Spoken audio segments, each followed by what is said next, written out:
Well, ladies and gentlemen, we got some more Midwest Championship Series action for you. I'm fresh off some Rocket League Championship Series quals, and I'm going to pick up stream where Brock is unfortunately not able to join us. No clue where he's at, but things happen. Can't be too mad at him. Hi, Brock. Hi, Brock. Yeah, if you're here, but you know what we are here for? We are here for the man that's sitting next to me, You're to my left on the screen, right? Why did I point to I pointed this way. You're over here. You're over here, Joseph. But we don't got much time. We got to get into this series. But Joseph the Voice joining me. Of course, my name is Stewarton. I run the show around here. Yeah. He does. So, yeah, Joseph. I mean, how's your Friday night going? I hope it's good because we got some good matches to play. I mean, a little disappointed I didn't get to cast that first series. I will say that. But I'm really excited because I know the homie Uncle Stin is on this Bemidji lineup, and I'm excited to see what happens. Going up against the Minneapolis Miracles, I really honestly think that they have the utmost chance of taking this series. I mean, they have been undefeated. They have been on a tear, and it's not just because Uncle Stin is on their team. I mean, Bob the Huge Man is a big factor. I mean, Big Randy, they got all the big boys in the house. They got Bob the Huge Man. They got Big Randy. Uncle Stin's the smallest man on the team. That's crazy. Can I burst your bubble? What's up? They have a sub for him. So no Uncle Stan. No Uncle Stan at all. He's not Uncle playing Stan, tonight. my They've goodness. I'm gonna got have to their message sub him. in I'm gonna have CT to Nivlax. So, message him. Jay Joseph, I'm sorry to burst your bubble, but they don't have Uncle Stan tonight. So I don't know what's going to happen. Bursted. But you know, I'm still standing firmly with what I said. It's about the core of the system. You know, this Bemidji team, they were the champs last year, and they are coming for it once again. It doesn't matter who you put on the lineup. It's a system that's in place that allows them to shine through, and we'll see what happens here in this matchup between the Lumberjacks and the Miracles. I mean, how are you feeling about this matchup? I'm feeling good. Just waiting on Minneapolis to hop in the queue. It's my own franchise, as no clue where those guys are at, but I did ping them. But regardless, yeah, you see the match that we're going to be covering. We're not going to be covering the first one because that one's already passed. I would like to know actually who won that. I'm trying to figure that out, but those guys did start at 6. I did talk to the GM not the GM of the Inferno. It's not the Rangers, it's the Knights. Why did I put the Rangers? Regardless, I did talk to the teams that were playing in that first match. We just forget that first match. I talked to the teams that were playing in that. They did start, so they're good for that. But we're able to get this second one on stream, and that's always a blast. Always a blast, Joseph. But I don't know. I just noticed something. Well, what's up? Stewarton, I just noticed something. It looks like the Minneapolis Miracles also are coming in with a sub today because I don't see Il Steiner on the board. I see Why Busy. Yeah, I did not mention that. That was in the roster submission, but that was kind of a last minute change today. So people had some things to do, but yeah, I mean, aren't most kids moving out of college right now, you know, getting back home and getting ready about for the summer? that time. I mean, I don't blame you guys for being busy. What I do blame you for is not being ready for this Rocket League match that's about to go down right now between the Bemidji Lumberjacks and the Minneapolis Miracles. Here we go, ladies and gentlemen. This is Rocket League. Let's kick it off, Joseph. I'm excited for this matchup because I'm excited for this Lumberjacks team. They're going to go against my Minneapolis Miracles, and we still have time to make predictions, right? We still got a little bit of time, as Big Randy will score the first goal of the series, and not his first goal of the season, is actually the leading goal scorer in our all of Challenger at 1.32 goals per game, and his team actually leads Challenger, the Lumberjacks, at 2.95. They average almost 3 goals a game in this Lumberjacks franchise. They are 6-0 on the season. They didn't make a move, and you know, if you're 6-0, why would you need to make a move? But Minneapolis did make a move. Got a different third man on their roster, made that switch, and I'm excited to see what we get. But obviously, the different third man not playing. But Why Busy, a very capable backup, as Slipple backflip on that shot, as Big Randy and Bob the Huge Man will combine for the clear, as Why Busy in that corner. He is the rising star sub today, Joseph. We'll see how he fits into this Miracles roster. Absolutely. And we were talking about predictions. I'm going to go 3-1 in favor of the Bemidji Lumberjacks. I do think there's a possibility the Miracles could pull out a miracle and get a game, but I do not see them taking this series, as Bemidji has just held strong throughout this season. Bob the Huge Man getting set up, puts one past, and now Bemidji is up 2-0. I mean, they might just sweep them if they continue to pace them like this. And they have had this pace all season long. Really been, for me, one of the teams that you cannot stop. Once they get going, they are kind of like a locomotive, Joseph, where all gas, no brakes is really what I would describe them as. And it'll be exciting to see what we get out of this this franchise. But you have to think, though, that Minneapolis is going to have some sort of rebuttal, but playing with that sub really can pose problems, because you maybe don't have chemistry with the sub at all, or they're kind of a last minute change to make. But everything about today has been last minute, so we're sticking true to our theme for sure. Absolutely. I'm really excited to see what happens here. Good shot across. Big Randy there with a beautiful save. Now Pater kicks across wide. Busy over to Slip, and almost with a beautiful team play there. CTN going to kick it downfield now. Why Busy pushes it back towards the defenders. Gets an opportunity. Can he get it past Big Randy and tries to fake him out? Randy is there and gets the save. Huge stop from Big Randy, stepping up big. And the score did come in for that first matchup, Burnsville Green Bay. That was supposed to be the first one on stream.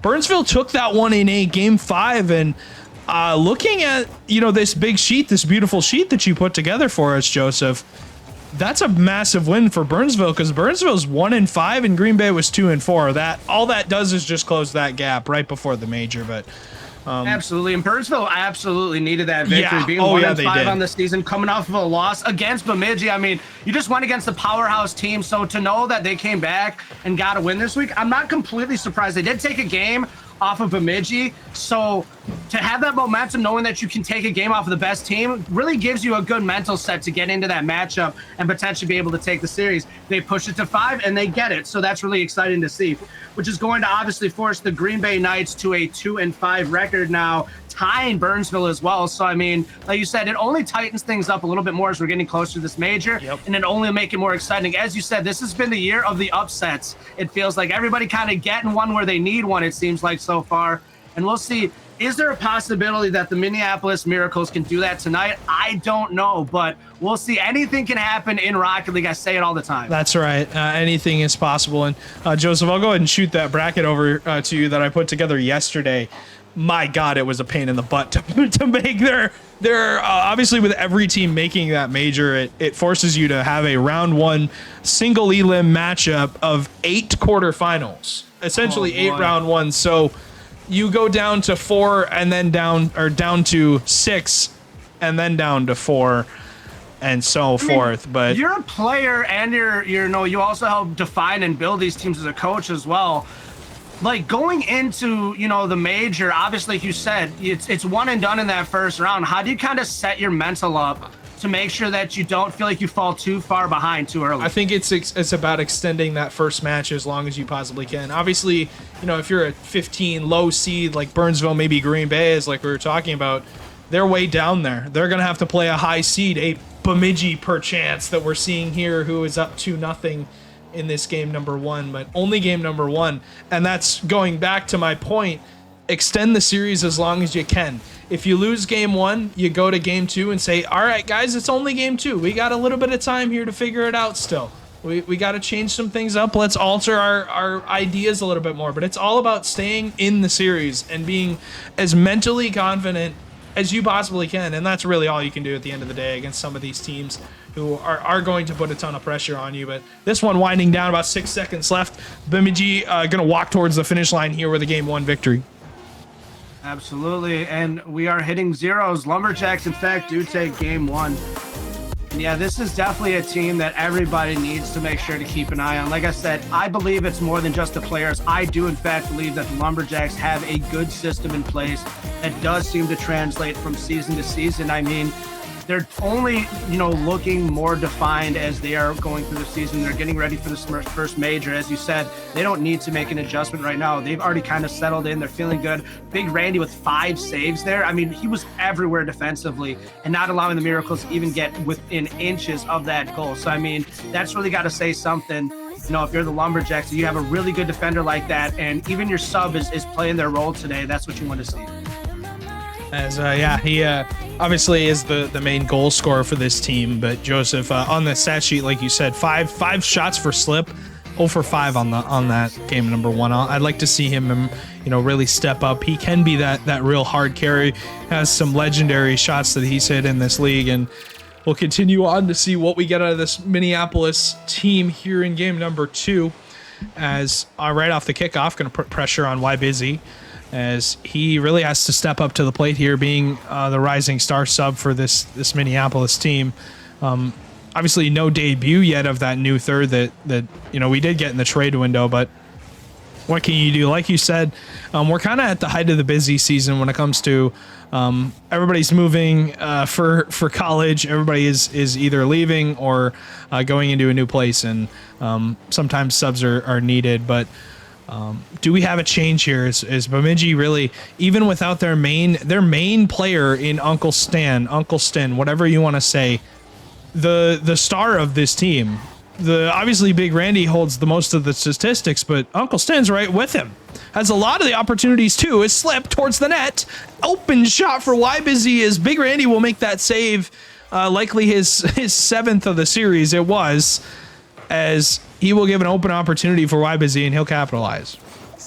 And I will say this, I do know Uncle Stin was very excited to come and be a part, of this league. When I was talking to him, he's obviously in a transitionary period for himself in college, where he's now moving over to, I believe it is Central Michigan University, to move towards his master's degree and further kind of build into esports. So I'm really excited to see what he does with all of that. So I'm not surprised that he's not here today. I was hoping he'd be here, but he definitely told me earlier today he was running into some internet issues and trying to get some stuff figured out with everything now that he's back home. So not completely surprised. So got to make sure everything's working before you just kind of jump in and have everybody kind of rely on you. You know what I'm saying? Oh yeah. And another thing I just want to talk about real quick, you talked about, as we get ready for the major, that, things like stamina, endurance are going to definitely play key components into these series. Busy getting a shot in the back of goal there? That is what you want to see right now here for the Miracles. They're up 2-0 with 3:35 on the clock. But we talk about stamina, we talk about endurance and being able to play the distance. I know myself, as I'm getting older, I notice that when I first get in, I'll play pretty good. But as the games continue, I wear down fairly quickly as I get older. And I don't know what it's like for you young guns these days, but I tell you, I mean, it's definitely one of those things that if it's not your mental playing with you, then it's your physical endurance type stuff that's messing with your stamina, just not coming into effect. And you guys do a great job clicking on all cylinders, keeping your psyche where it needs to be. Keeping some good positive reinforcement with your teammates. Those things will help your team go so far in these competitions when you're just kind of making sure that when your teammate's down. I mean, I'm pretty sure most of us have seen that video that's gone around on social media where there's a basketball players and the one guy comes up to his teammate and he lifts his chin up, reminding him to keep your head up and keep your eyes focused Stay in on the the game. prize. Exactly. Yeah, keep your head in the game, and that's what I want to see here as we get ready for this major. Paydirt lining up the double. Good block by CT Nivlak, the main sub for Rising Star, as Demo on the back line on slip. CT open net will capitalize and cut that Minneapolis lead in half, and he's got to be loving, jumping into Challenger here. Definitely a test for him, and coming off of last night. He's paying tribute to Brock, by the way. Did you see the Brock wheels? I did see them. I did indeed see them. I was gonna bring it up, but I wasn't sure if you would notice it before I did. I got you, yeah. As CT will indeed do that, as he'll look for that 50 in the corner slip. Good shot on net. Big save by Big Randy. As good pass across. Maybe Busy can get there, as he slotted in nicely here in game 2 for Minneapolis. As Big Randy towards the net, leading goal scorer in all of Challenger. Got to get him going. Really, when Bemidji have him rolling, it is hard to stop. But going back to your point, about mental stability. I mean, just today in RLCS quals, it's you're playing teams that are very good at the game, and a lot of the time, what separates is that mental stability. If you are in a great mental spot, you're tough to beat just in general. And you know, I'll that's tell you who's in a good mental spot why right he's now. in a Why great busy? mental spot, as he's got a hat trick here in game number 2. My goodness. But continue as you were saying. Yeah, and honestly, you know, I mean, you're completely correct. My team, even in quals, struggled so much at the beginning with staying in a good mental spot and you know, just being in the series the entire time. It plagued us. We were losing against teams that we for sure felt like we were miles better than and felt way more confident against. And you know, these last couple of quals, even even starting from the 3rd one, I would say, and we're in the 6th one, which is the final one of the RLCS season. But just seeing the improvement, we've gotten better and better as the quals have, you know, more and more quals have been coming up. But honestly, What a shot. that My is goodness, unbelievable. This man is insane. That is disgusting from Wybusy. You are not allowed to do that. Out of the corner, he reads it and puts it to the back of the net. The demo leads the way as Minneapolis compound on their lead and get up to 4, as Wybusy's got all 4 for the Miracles. Somebody turned on Why Busy, and now he is pushing on all of a sudden. You want to talk about a locomotive? Can Why Busy be stopped right now? I don't think so, as that's a great pass midfield. CT goes missing. Ooh. Peter can't read it. As almost a play the ball situation as Big Randy, good pop touch. Looking for a dunk. Midfielder Slip and Pater are going to run into each other, but Slip with that pinch will get it out, and Slip has seen success in Challenger previously. Season 4 winner with Prussia and Papa way back when it was way back when not all of the franchises were the same name, actually, Joseph. At one point, we had sub-franchises where, you know, you had the Burnsville Inferno at the Premier level. Instead of the Burnsville Inferno at the Challenger level, it was the Burnsville Firestorm. Along with Interesting. The Hibbing Rangers were known as the Hibbing Outlaws at the Challenger level. And yeah, he was a part of that franchise, won it way back in Season 4, and hit one of the most legendary shots you will probably ever see in this league, and plays on repeat for a lot of the time. But this game, hopefully, you're going to play on repeat for the Miracles, as they're looking to end this undefeated Bemidji streak of 6-0. But for now, it is all but a great start for this this Miracles team in game number 2. But I'm still tied at 1, and it's anybody's ball game. Absolutely, and I'll just say this. I told you the Miracles can definitely pull one off if they keep their head on right, and they took that game. They had 9 shots on goal, 4 shots in net. Why Busy shot 100%. Huge game. Unstoppable. 4 for Every 4. single shot that touched his car went in that back of that net, and that's what you want to see. Is you want to see players stepping it up and having a day for themselves so that it can help the team rise just a little bit further. Coming off that loss from the Omaha Buffalo, this is a very important game. This is going to push you above 500 and take the chance of taking down the number 1 team in the league right now. It's really interesting to see how things can play out moving forward. Yeah, and that game way back when was played before the trade window started. So, well, it was played actually during the middle of it more than likely, but the players are getting traded as we were talking. Exactly. So during that, well, not, I mean, the window's over now, but during that time, when they did play Omaha, I watched the series. It was off stream, but it was a very, very server-based series. Rocket League was not having a great day. As pretty much every server they got into, they had an issue with. As Why Busy continues his scoring streak, Slip gets the demo on the back line, Minneapolis opening up a 1-0 lead. But I watched that series, and every single server they got into, Joseph, pretty much plagued them the whole time. It was 150 ping for every player. It was an absolute mess. But that was when they had a different roster, and now with a, you know, obviously Why Busy not starting, but this is a different roster, and obviously Bemidji having a different roster as well.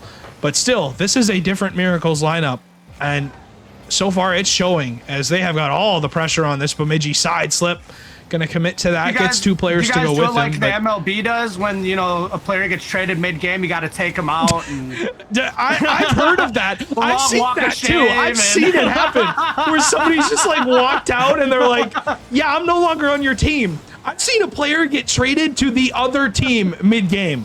He like switches jerseys and like hops on the other bench. He's like, "Oh, hey guys, I'm over here now. I'm on your team now."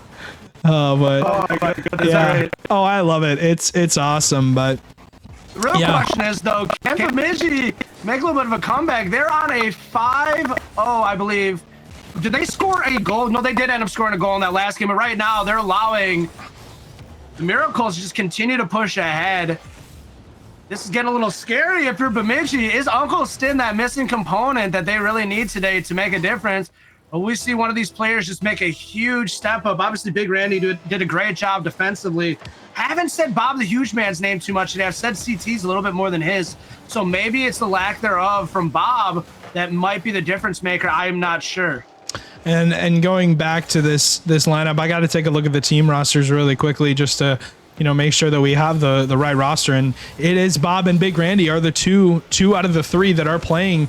And CT, obviously the sub, but a very capable sub. One of the better, I would say one of the best players in Rising Star by far. And starting to put Busy's name in that conversation too now, as he's stepped up massive for Minneapolis so far. But really what we've seen is, this offensive powerhouse that Bemidji has had without Uncle Stan, they're tough. They're not having a good day as far as offense goes. Is really Minneapolis just will not let them out of their half. As Bob and Big Randy going to double commit. The touch going to go midfield. Wybusy going to have that clear off the sidewall. Slip one more touch. Drops it off the backboard. We'll leave it for Busy. Open shot. He dunks it through. Is anybody home for Minneapolis to put that one away? But you got to figure, Joseph, they don't really need a goal at this point.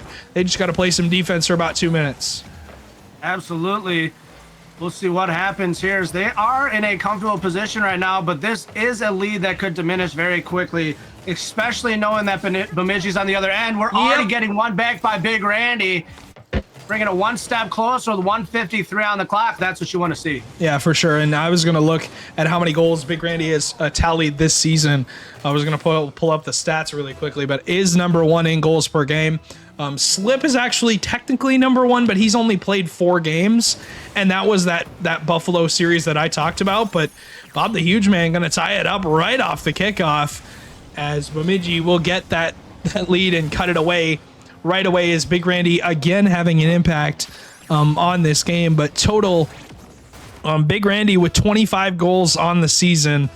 Not number one. It is a 3-way tie between 3 players at 27 goals, is the league lead right now. But who's right behind Big Randy actually is his own teammate and Bob the Huge Man. 24 goals on the season, has yet to really make a giant impact on this series.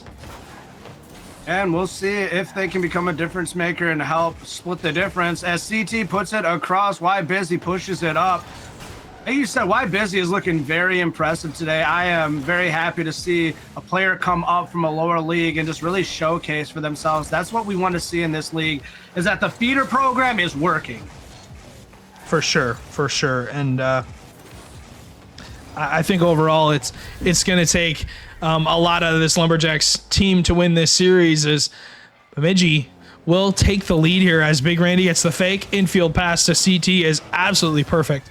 Right on the money, and an open shot, as you've got this Lumberjacks team who are playing with a sub without their main player and Uncle Stan. It's interesting to see how they decide to play this. The Slip looks for a double off the backboard. Pater top left will tie the game, and Minneapolis don't wait too long to tie this game. They do it right off that kickoff, Joseph.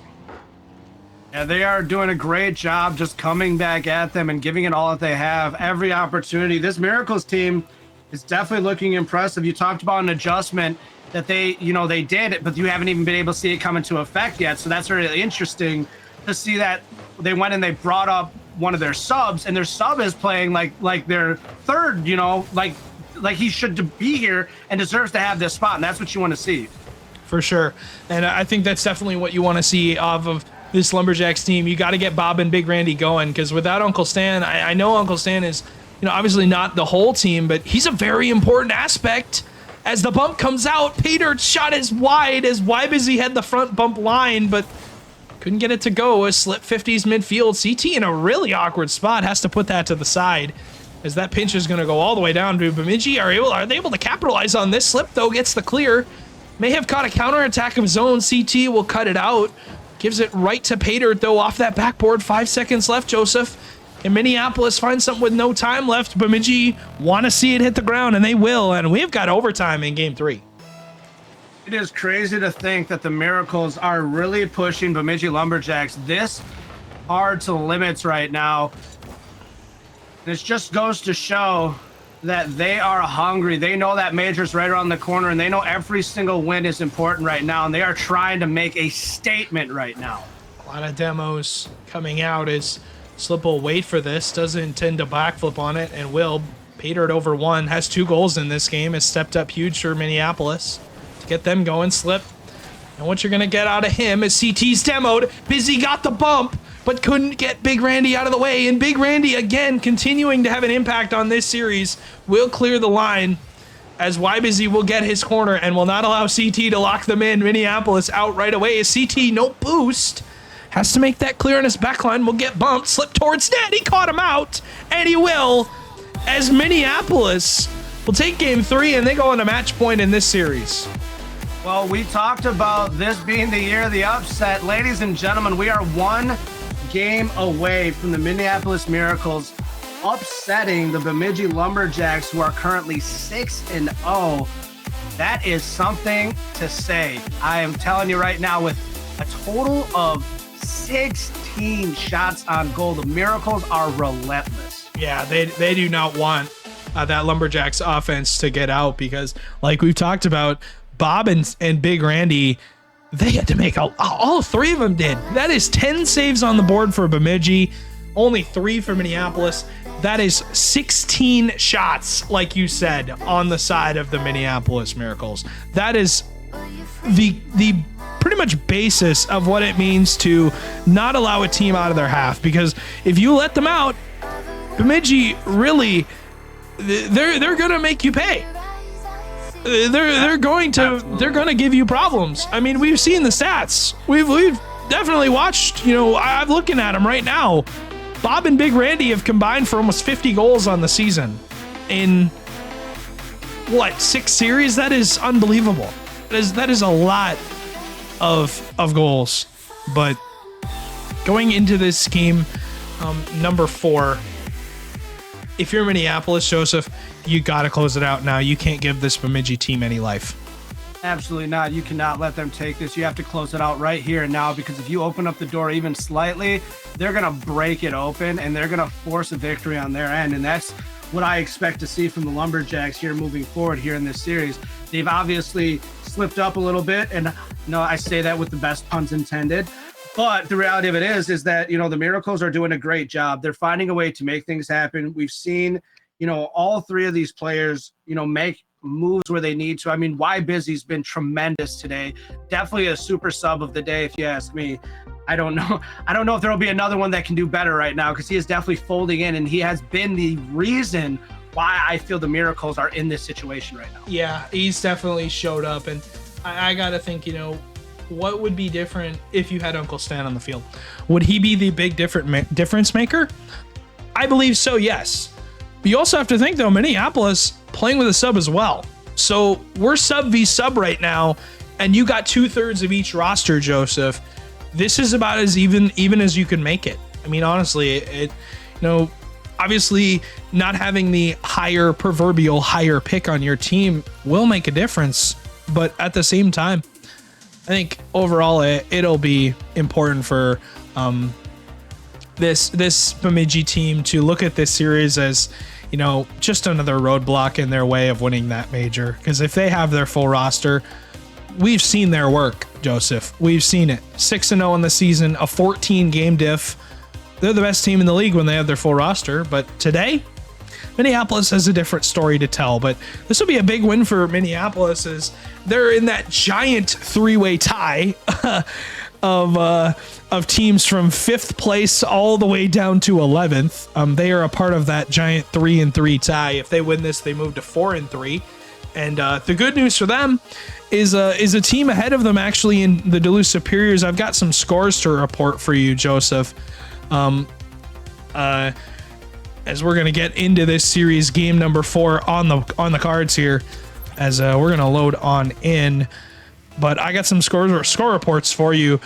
St. Paul winning their matchup against Duluth in a 3-1 win, and Rochester 3-0ing Duluth as well.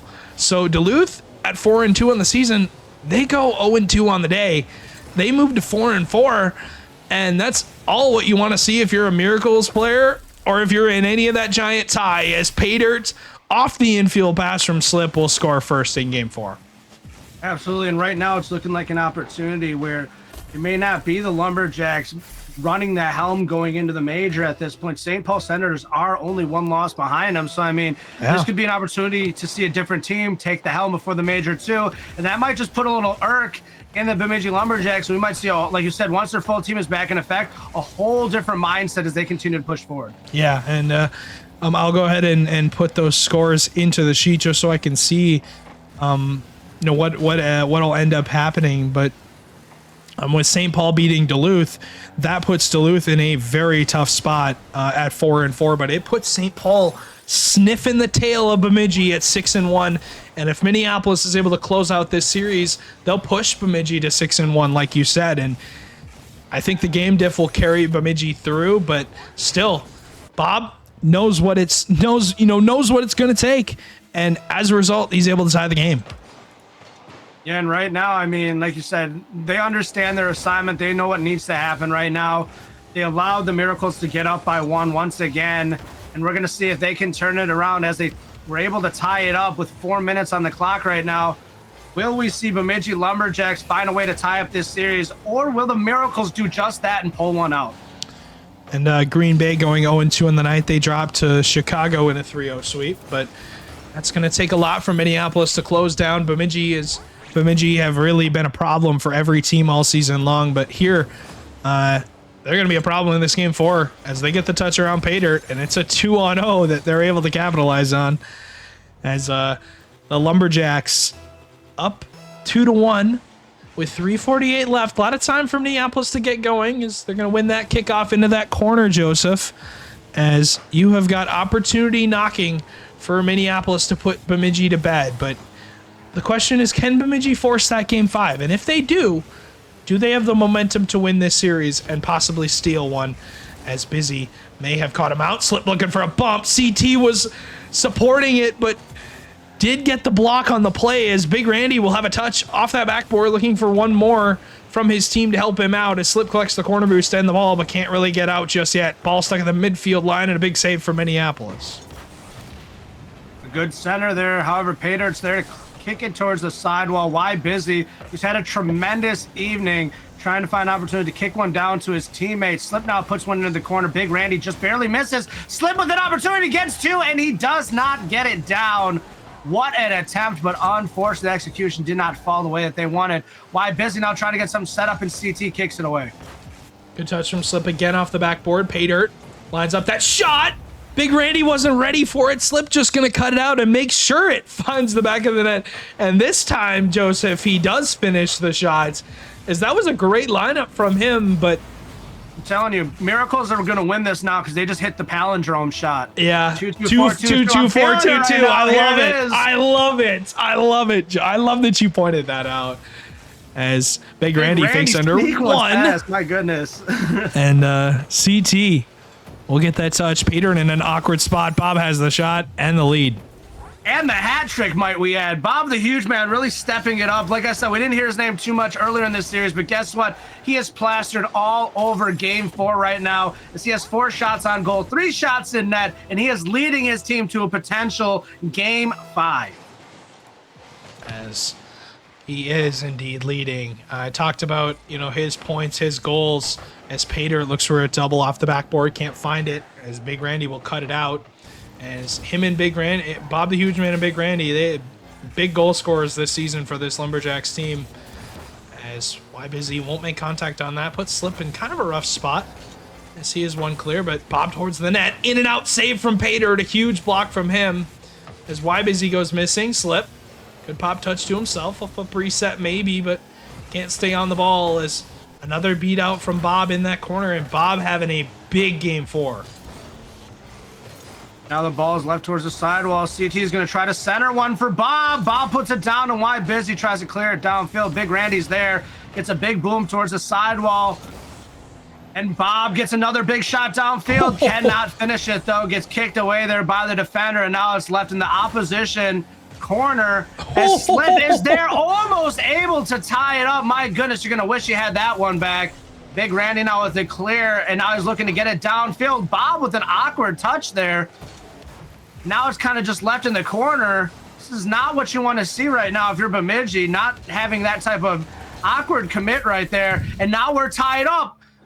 I don't know what that commit was, Bob.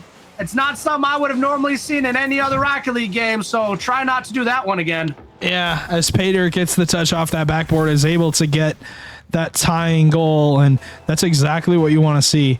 If you are, if you're a Miracles fan, but I mean, I can understand. Randy was low, but the thing it was is so was Bob. So that's why it didn't make sense to me. Bob had just as much, if not less, boost. What a save indeed, but had less, I feel like, than Randy. So it was an awkward attempt. But we are now here at 3-3, and now the Miracles are in an opportunity to take this upset victory against Bemidji. They have 49 seconds on the clock to do it. Otherwise, they're going to force a game 5. But there's still an opportunity to get into overtime. There's a lot happening right now, and I am all for it right now. This is why we love Rocket League, because anything can happen. Pater puts one near goal. Big Randy clears one to the side. Why Busy tries to put one back, gets in the face of the defender. It's just floating there. Double commit. This is not good. Why Busy plays their role and is able to play the defensive. Huge stop from him. Good touchdown to Pater, but really going back to that slip double tap, he had that lined up. The demo comes in. Pater's got a hat trick in game number 4 as he finds Pater. It's off of the bump. Even shot straight down the middle. As 15 seconds left, that is really all it's going to take. If you are Minneapolis, you just got to hang on. Do not give this Bemidji team life, because they will make you pay. With only 10 seconds left, Slip going back to that double. He had that lined up, and Big Randy just pretty much denied him on the goal line. Huge save from him, but 4 seconds left. Why Busy? Can he be the one to put this to bed? Will knock it down to the ground. The undefeated streak is done, as Bemidji will win 6 games. They won't win 7 in a row, but this series is going to go to bed. And honestly, I think overall, it was a great effort from the Bemidji Lumberjacks. Even when they don't have their full roster, Joseph, they made the game as scrappy as possible, and that's really all you can ask for them. Absolutely, and I just want to say this. I was right about the number of games. I was Indeed, you about were. The overall. I will say this, though. If I want to put an encapsulate of what that series is, I will just say unsung heroes. We had 2 subs come in.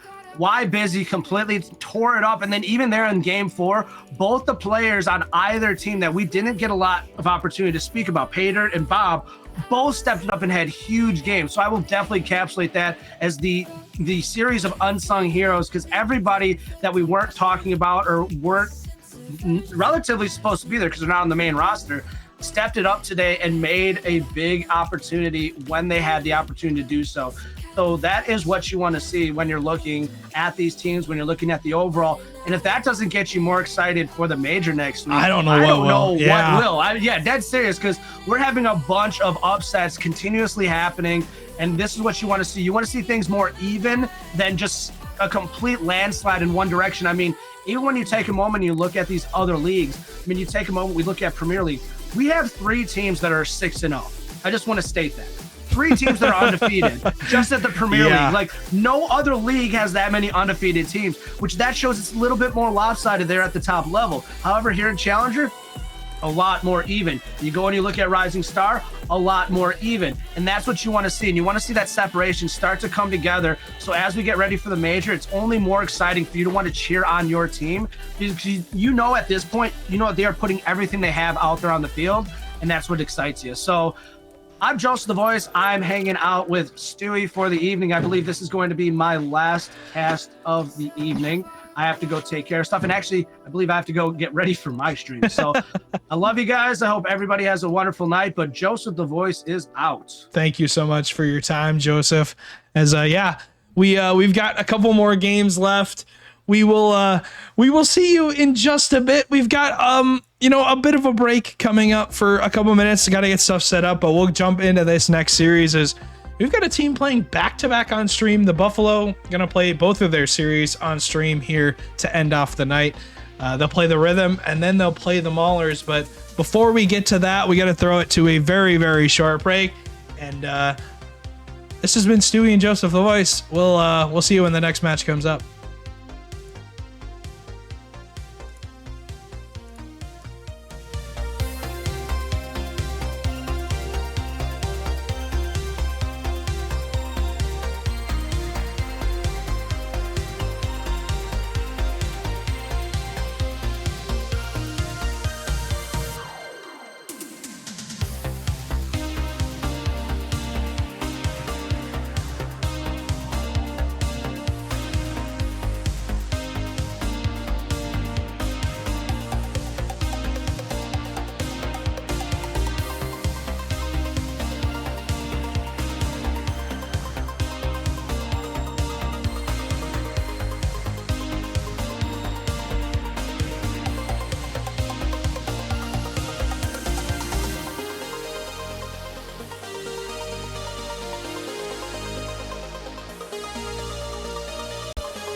When it's coming at you like monsters in the night, and you feel the danger that makes you wanna hide. When the cards are stacked against you and you're standing on the edge, now's the time, now's the time.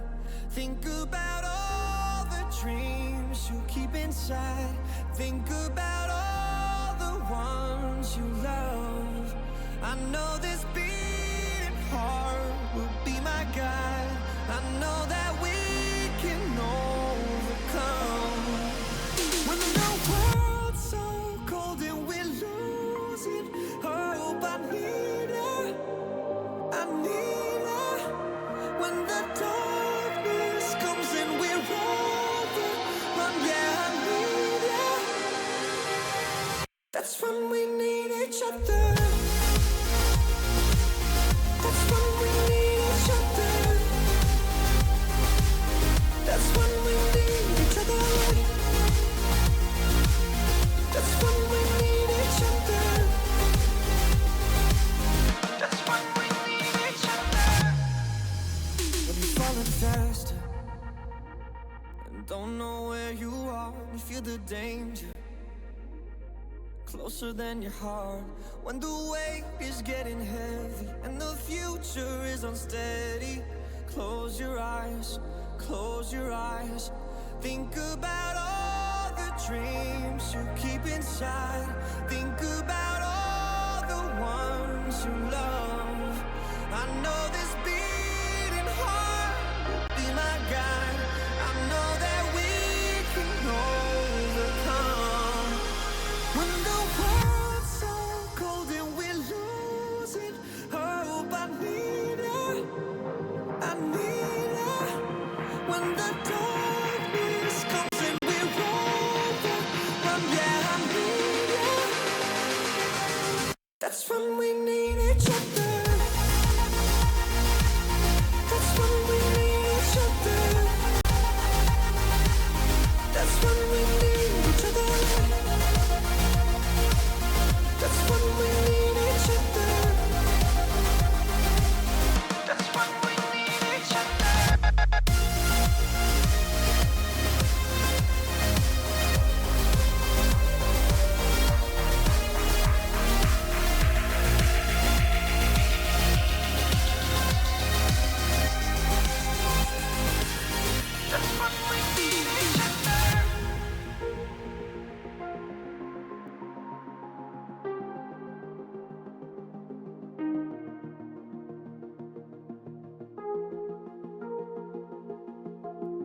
I know it's coincidental, but I'm getting kinda mental. Cause every time I'm busy, yeah, your mood goes straight south. When I try to reassemble, and you're not feeling level, but I can't be the only one that's helping you out.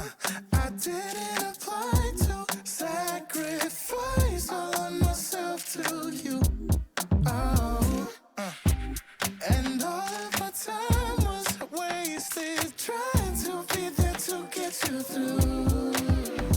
Oh, I'm working the night shift, spending all of my time helping your mind shift while I'm losing mine. Working the night shift, think I'm going blind. Cause every time you're crying, I can't see right. Clocking in till I'm all worked out. I got a psychic now, yeah, with a therapy couch. Pay you attention like I pay my rent. And when the last one sank, got a brand new tech. Try to give you the benefit, give you all of my credit, but I think we come to the end of it. You've been maxing it out. I don't have much to give. Oh, I'm working the night shift, spending all of my time helping your mind shift while I'm losing mine. Working the night shift, think I'm going blind. Cause every time you're crying, I can't see right. You fall asleep too fast. I hope my head don't crash. Don't think that I can last. You're supported. Sometimes I need the same. Been falling through my brain. I gave myself away.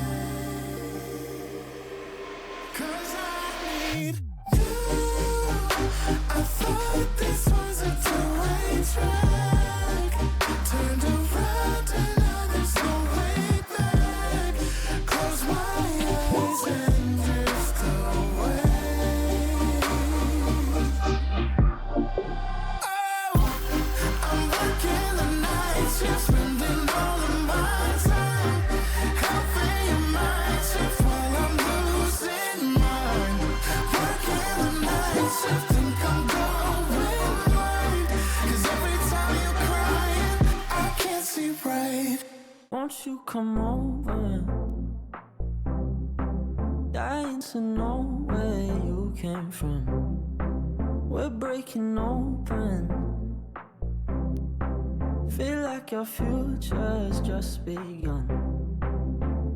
And all I know is that we lost time. If we stay right here, we could free ourselves inside. We'll stay awake forever. We'll hide away where no one knows. Let's run away together. Just lead me into your world. We'll stay awake forever. We'll hide away where no one knows. Let's run away together on our own. Just lead me into your world.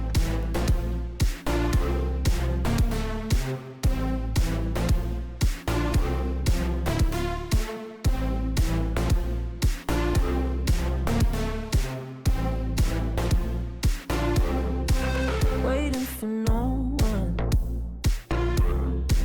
We're headed straight up for the sun. They'll never notice. We'll take these cities on our own. And all I know is that we lost time. If we stay right here, we could free ourselves inside. We'll stay awake forever.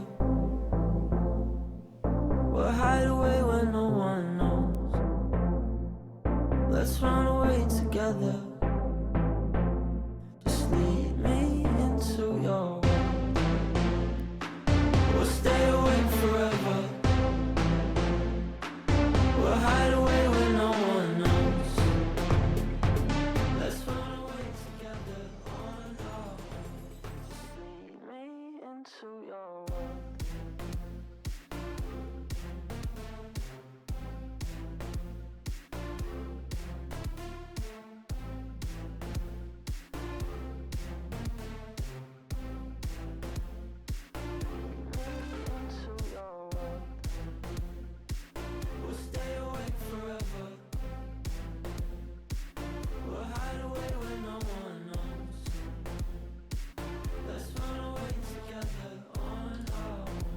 Welcome back, ladies and gentlemen, to some more MCS action. It is just me at the moment.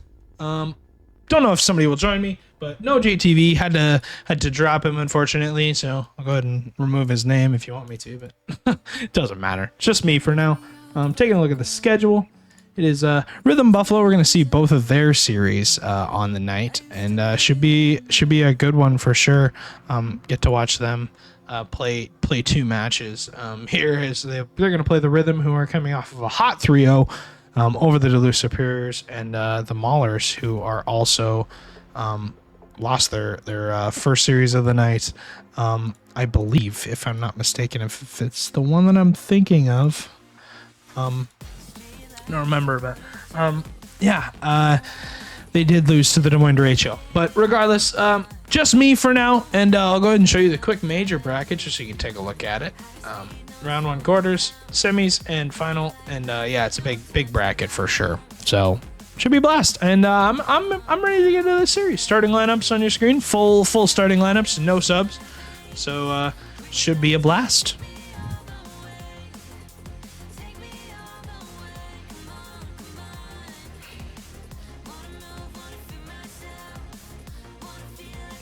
They're like asking me if they can go now. Yeah, they can go. Yes, you can go. Hit the pause on the music as we have got game number 1 loading on in the Rochester Rhythm taking on the Omaha Buffalo, week number 5 right before the major. Should be a blast as Rochester won their first series, like I said, in a 3-0 sweep over the Duluth Superiors. Omaha, this is their first series of the night, so obviously they're going to play the one after this on stream, so we'll see what we get. But regardless, I'm excited to see what we get out of this Omaha side, as more and more chances for this Omaha team to really dig their way into that top 3. As right now, standings wise, they are at number 4 at 4-3. Minneapolis, with their 2 wins, move up to 5-3, and they jump all the way from 11th place up to 3rd. So a big week for them. But also Rochester at 4-3, they can move up to 5-3 with a win here, and that would be big against Omaha. Omaha, very solid team, as they're 5th right behind them. So this is what you want to see if you're an Omaha fan. Them take down the Rhythm, but also take down the possible other team. But yeah, should be a blast, as you've got, of course, Olvi, Ubik, and Dicey. They basically swapped out Cole, but Ubik with a double. We'll shoot it right at Nate as Barry, Pillow, and made it Nate on the side of Omaha. Their full roster, as that was an open shot for Olvi that Ubik kind of hit away from him, but Ubik is sideways. I did move him sideways. That is on me, as he did fix his cam, so I guess I can move him back. As should be able to rotate Ubik back to normal, but still a good start for Omaha, as they're able to go on the counterattack down the field and score that first goal. As Rochester down by 1 to start, as it should be a tough match for both of these teams. Both of them pretty much evenly matched when it comes to skill level, but I would give the edge to Rochester. Rochester with 2/3 of the roster that they made the Land Grand Finals last season with. So, I would say that they have the skill, but I would also say, though, that Olvi is, I don't think he's an upgrade on Cole, but I think he's pretty close. He's shown some flashes of brilliance for sure. But should be a tough match nevertheless, as that's going to go off the post. Open net for Barry, as Barry's got the second for the Omaha Buffalo, who are really on a roll to start, as that one really tied up Dicey. He wasn't able to make contact on it, and was forced to, not really panic, but I guess you could say make an awkward touch that couldn't really handle. It was a tough one. As Olvi off the backboard, Barry does go missing. Dicey can't really turn on this. He does, and gets to the bottom left, and does eventually hit that shot, but that was a tough one for sure. as they're just continuing to spam buff boys. I have no idea why, but I guess that's their prerogative. As Omaha is still up by 1, as Rochester will cut that lead in half, and we find ourselves at kind of the midway point in this game number 1, with Omaha still holding the advantage, as Barry will get that read and have that goal, and he's got a hat trick. All 3 Omaha goals to start.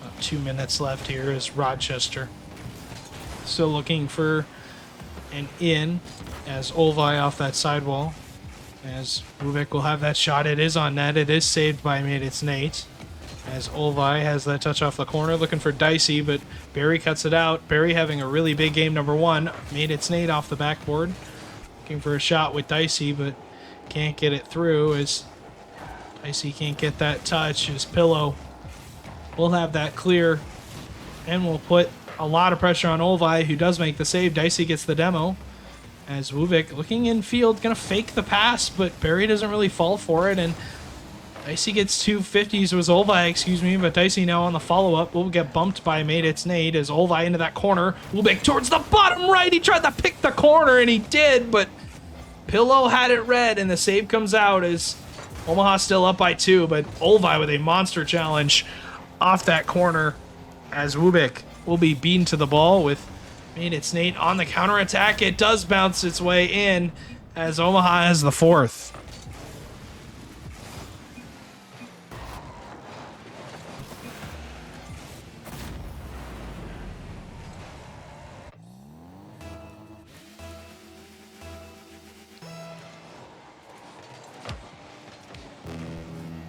"60-second clock horn sounds," whatever you want to say, as we have got another score report coming in with St. Paul winning their second series. They go 2-0 on the night. They beat Brainerd in 4, as Brainerd does go 0-2 on the night, unfortunately, as we'll report that score very quickly, but we've got about 30 seconds left, and Rochester looking for the win here in the series, but they're gonna have to do without, more than likely, game number 1, as this has been an explosion from the Omaha offenses. Their defense continues to be a tough sledding for Rochester to deal with, as we are gonna go into game number 2 with Rochester down by 1 in the series, Omaha up by 1, as the Buffalo will look to get this down to the ground. It is Wubik towards the net. It is saved by Pillow, as he won't even let that one go through, as Olvi will look to pass midfield. Wubik is there. They just want to keep the ball up as long as possible. Finally killed down by Pillow. Omaha will take game number 1 in a pretty clean fashion, as they're going to win it 4-1, as everybody leaves the server, and I think we're going to have a server reset. Nobody said anything, but I don't know if I missed it, but I guess we're gonna have a server reset. As appreciate the heads up, guys. We're just gonna swap servers more than likely and jump into a different one. As yeah, it should be fairly interesting to see what we get the rest of this series. With a dominant game number 1 from Omaha, 8 saves from them, as that was about as clean of effort as you could possibly want. A lot of shots, a lot of chances for them to find the back of the net, and as a result, they really did a good job of just scoring. As I think overall, they would be better suited to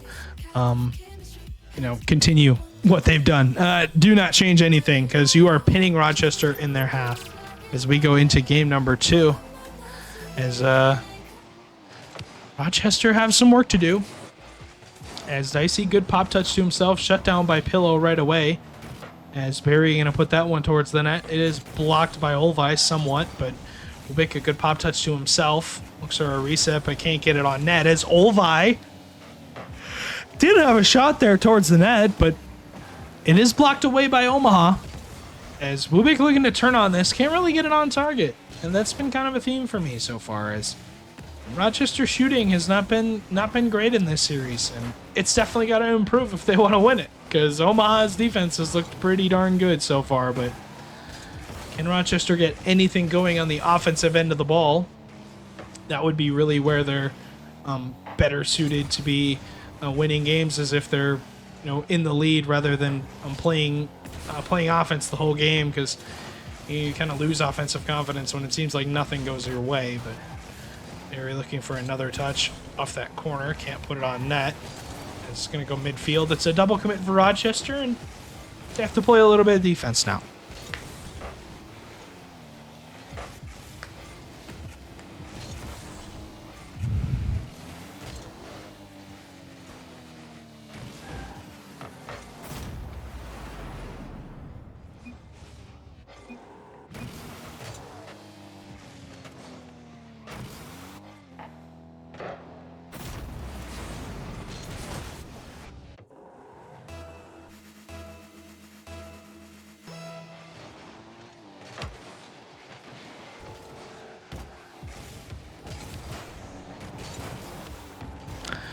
As obviously the first goal being found by Omaha, as they have pretty much dominated this series so far, but finally Ubik finds a pass midfield for Dicey, who will tie the game at 1 apiece. Is Ubik a good touch around for that infield pass to go through, so the shot will find the back of the net, and an opportunity is knocking for Rochester, as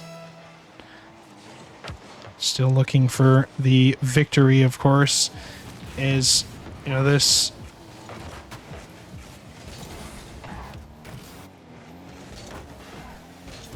series going to extend so far for Rochester, as they're able to get one on the board and able to tie up the game, not let Omaha hold a big lead for most of the night. But it'll be interesting to see what we get out of this Rhythm team as the series progresses, because you obviously want them to get going. You don't want Omaha to just sweep them, as that would be a big for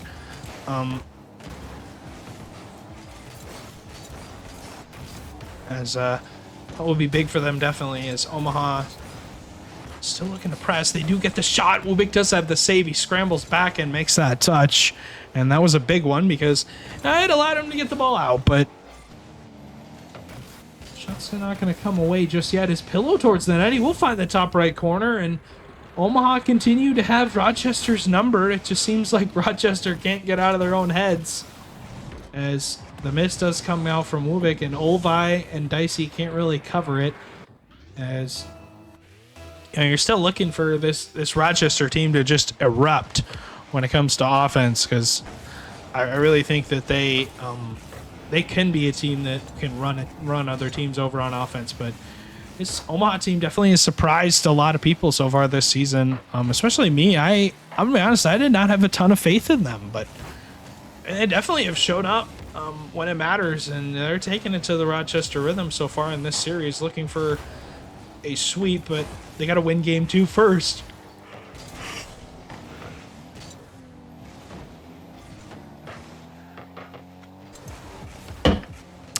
Water. As water more than likely going to help me out. It will. As about a minute and a half left between these two for Dicey, as he looks to make that touch, but can't get it away, as Olvi towards that net. We'll look to put that triangle in the net, but can't find it just yet. Is Ubik going to run across the front half of the line on the inside post, but can't get it to fall just yet, as Nate will have to make this touch and gets one more over top of the defense. Barry has a kind of an open net. Won't get back to it, though. Dicey scrambles back and keeps Rochester alive, as Dicey will get the clear as well. And a huge step up from the GM of the Rhythm, as he's keeping Rochester in the game, as the Buffalo gonna have to play some defense for more than likely the latter half of this game, as they do not want this one to get away from them. Dicey towards net. It's going to be saved by Pillow, as Olvi will have that clear. Made it Snake in a challenge on the 50-50. As 36 seconds left. Wubik with a flip reset. Going to keep it close. Will have it off the backboard. Dicey, an open shot, and he will hit it and tie the game. And a huge play from the Rhythm as they're able to tie the game at 2 apiece, as they are just going to continue to have, buff boys in chat. I don't know what that means, but obviously it means something. As I'm definitely missing out on some sort of context here when it comes to what that means, but about 25 seconds left here in game number 2, and Rochester has evened us up, but Omaha does not want to see the light of that Rochester tunnel at all, as off the sidewall. One more touch for Olvi. He can't put it on net just yet. It's made its Nate in that corner. They kind of cut out Rochester as the demo comes across. Olvi, though, is there to make that save. Looking at overtime, as it's going to bounce. Wubik will keep it up. Only 6 boosts to his name. He can't really do much with it. As Pillow towards the net. Dicey will have it across, as it's still going to bounce. It will go towards the net, as Olvi will make that save. And we're going to go into overtime, into game number 2. As off the kickoff right away, Olvi has to make that touch and does make that save. As Wubik will kind of give it away. It's over top of Olvi's head. It's Dicey has to make that save and does.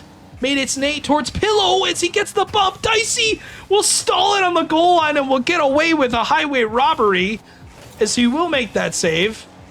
As made its Nate on the sidewall looking for another touch but can't get it, as Wubik will clear the line for Rochester, and they do get out, but not without a big scare, as Barry towards his ceiling will double commit. Dicey looks to keep it in. Olvi towards the net. It's saved by Nate. Huge save from him, and another save as Pillow will follow up on the third, as Omaha will keep that one out. Olvi collects the mid boost, but not without giving possession away to the Omaha Buffalo, as Wubik will win a 50. Will win one more touch as Olvi will put it off the sidewall.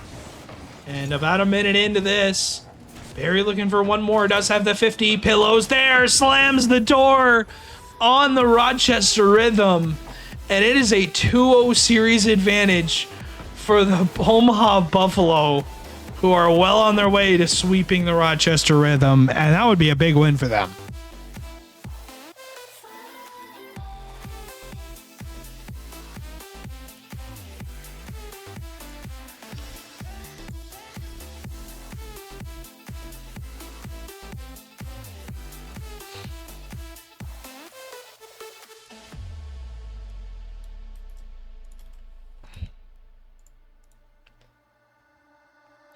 Post-game stats obviously on your screen, as you have got the Rochester Rhythm down 2-0 in this series.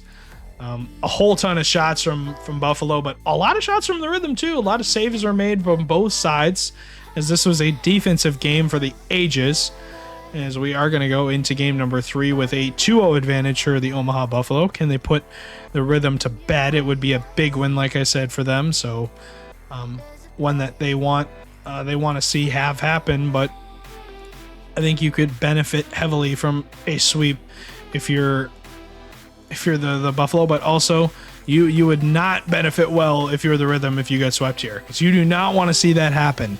You want to keep your major, you want to keep your seed as far as the major goes as high as possible. So game number 3 on the cards, as we've got 5 more minutes, as Barry towards the net will 50 Olvi, as Omaha up 2-0, looking to press in this third game and really bury the Rhythm.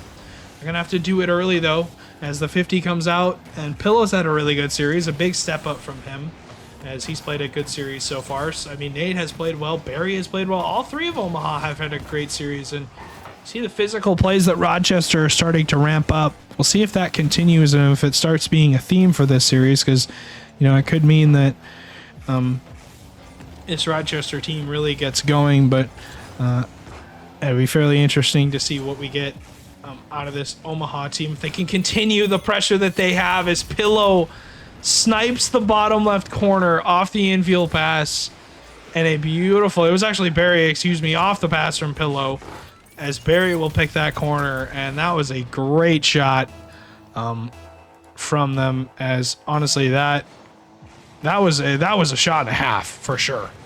As Rochester will again be down by 1 in this game, having to chase tail once again, having to chase a lead, as Barry all the way up for this, looks for the shot. They're both up, as Buffalo really having fun in this series. They're really just playing with their cards as much as they want, as a great tip from Nate and the Omaha defense, as they will clear it down. Dicey, one more touch, can't really make it happen, as Wubik will look for the 50-50, but can't get it across, as Pillow will have that 50 to go into the midfield. About 3:35 left, and Barry will cut it out with that touch going off the backboard. Olvi will keep it to go midfield. Wubik is there on the catch. Will be pressured right away by Pillow. And you see what Omaha are doing. They're not giving any time of day to this Rochester team. And why would you, when the talent that I talked about on Rochester's side, you don't want to give them any sort of space, honestly.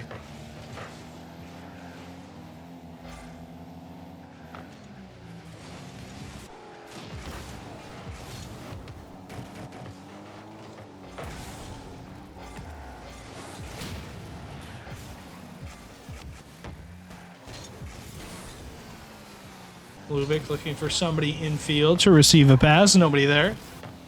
As Pillow will get a bump. Lubick looking for one more touch. Can't get it into the midfield. As Barry will be bumped. I mean, it's Nate. Can't get any more on that. As Barry looks for a double. We'll get it off that corner. Looking to press into the Rochester zone, as this game is halfway done and Rochester still have not found a real even close chance, as Pillow has no boost. Can't really stay on this. Olvi has had kind of a quiet series, as made its Nate will make that save. Will go missing. It's off the back corner, as Barry will have the clear. Right to Olvi though, and as I say his name, he's gonna score the goal and tie the game. As he's had kind of a quiet series, but is starting to wake up a little bit. And it'll be interesting to see what we kind of get from him as it progresses, as I think overall it's going to be a tough one for sure, for this Omaha team to put to bed, because Rochester just a tough team to sweep in general, and you're seeing that as they're starting to wake up, starting to get a lot of opportunities, as Pillow goes missing on that. Olvi going to give it right to Barry. Good flick from Barry as he's trying to catch out that rhythm defense. He can't really do it though, as Olvi's going to have a ton of time here, and a good clear all the way down the field, as Pillow don't really get any touch forward, as Dicey's looking for any sort of pass, but no boost to his name, as he's getting chased by Pillow all the way down the field, as Nate will find the pass. Barry looking towards the net. He does hit the crossbar. A double commit from Rochester results, as that's off the backboard. As it's Nate. We'll have a touch forward. Pillow will demo Ubik, and Barry will have the fake. Let's get one more touch, and he does get a 50. As Rochester kind of running into each other. No boost for Pillow, so he's got to sit on this. We'll find the infield pass to Nate. A double commit from Rochester. That got hairy for a second, as Wubik is going to fake out the first shot. Won't go right away. A demo on Olvi will relieve Omaha of any real offensive threat, as Rochester will have that 50. Barry will sit on this behind it. 40 seconds left, as Olvi looking for a double off the backboard, blocked by Nate. Follow up from Wubik's there. Another block from Barry, as Omaha's defense really has had to step up in this series, and they've risen to the task, as Pillow will get caught by Olvi in 30 seconds left, and Rochester have the lead.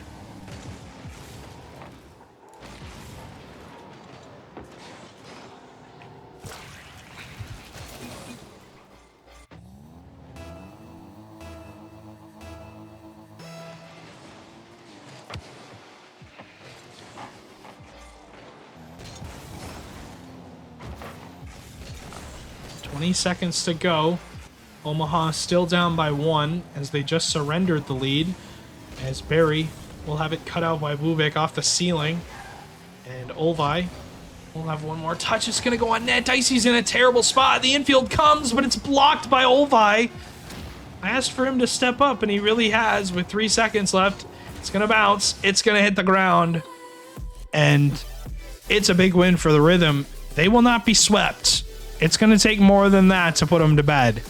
But as a result, it's going to take its on. But at the Jungle taking down the Rangers in 4. As go ahead and add that. But Jungle going 2-0 on the night. A big win for them as the Rangers will drop. But gonna move to game number 4. It'll be interesting to see what changes between these two. I have to think that you get a different series when it comes to overall. What the Rhythm. I think overall what the Rhythm bringing this game number 4, it's got to change. It's definitely got to change because you don't want to make it that close. As we go to game number 4 with the Rhythm still down by 1 in this series, as Omaha rattled off 2 quick games, and I mean you see the result. Things have altered. Things have changed for this Rhythm team. They really stepped up in that 3rd game and shut down the Omaha offense. That I mean they scored right away, but it has been giving them problems. As Barry towards the net. Rhythm again getting caught as Barry continues his scoring streak is really just, I mean, I don't even know at this point. Really, has just stepped up tremendously on offense for this Omaha team. Not really giving any life when it comes to this Rhythm defense, making them have problems on problems.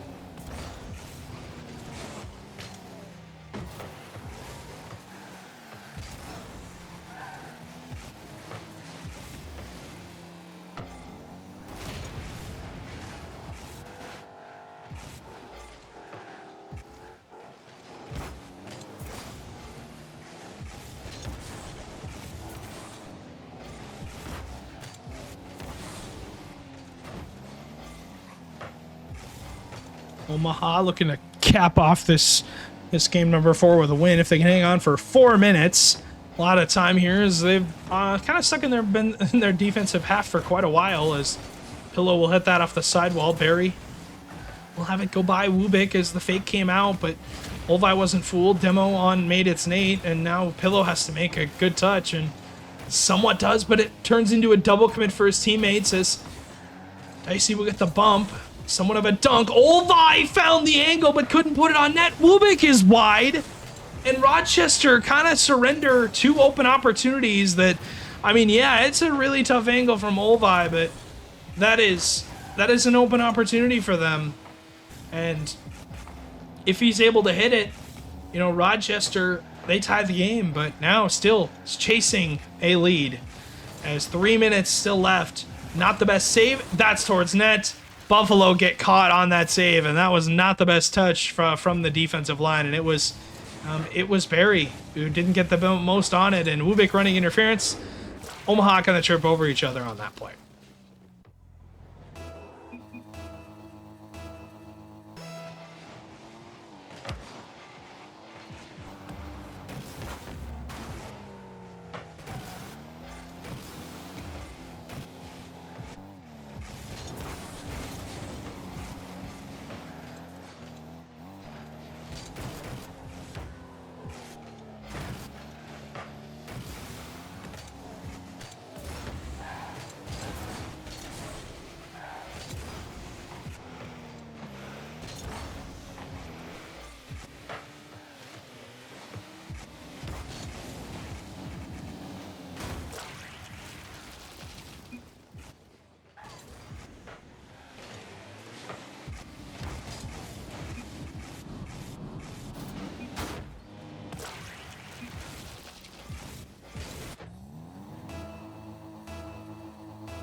I was muted this whole time talking to no one.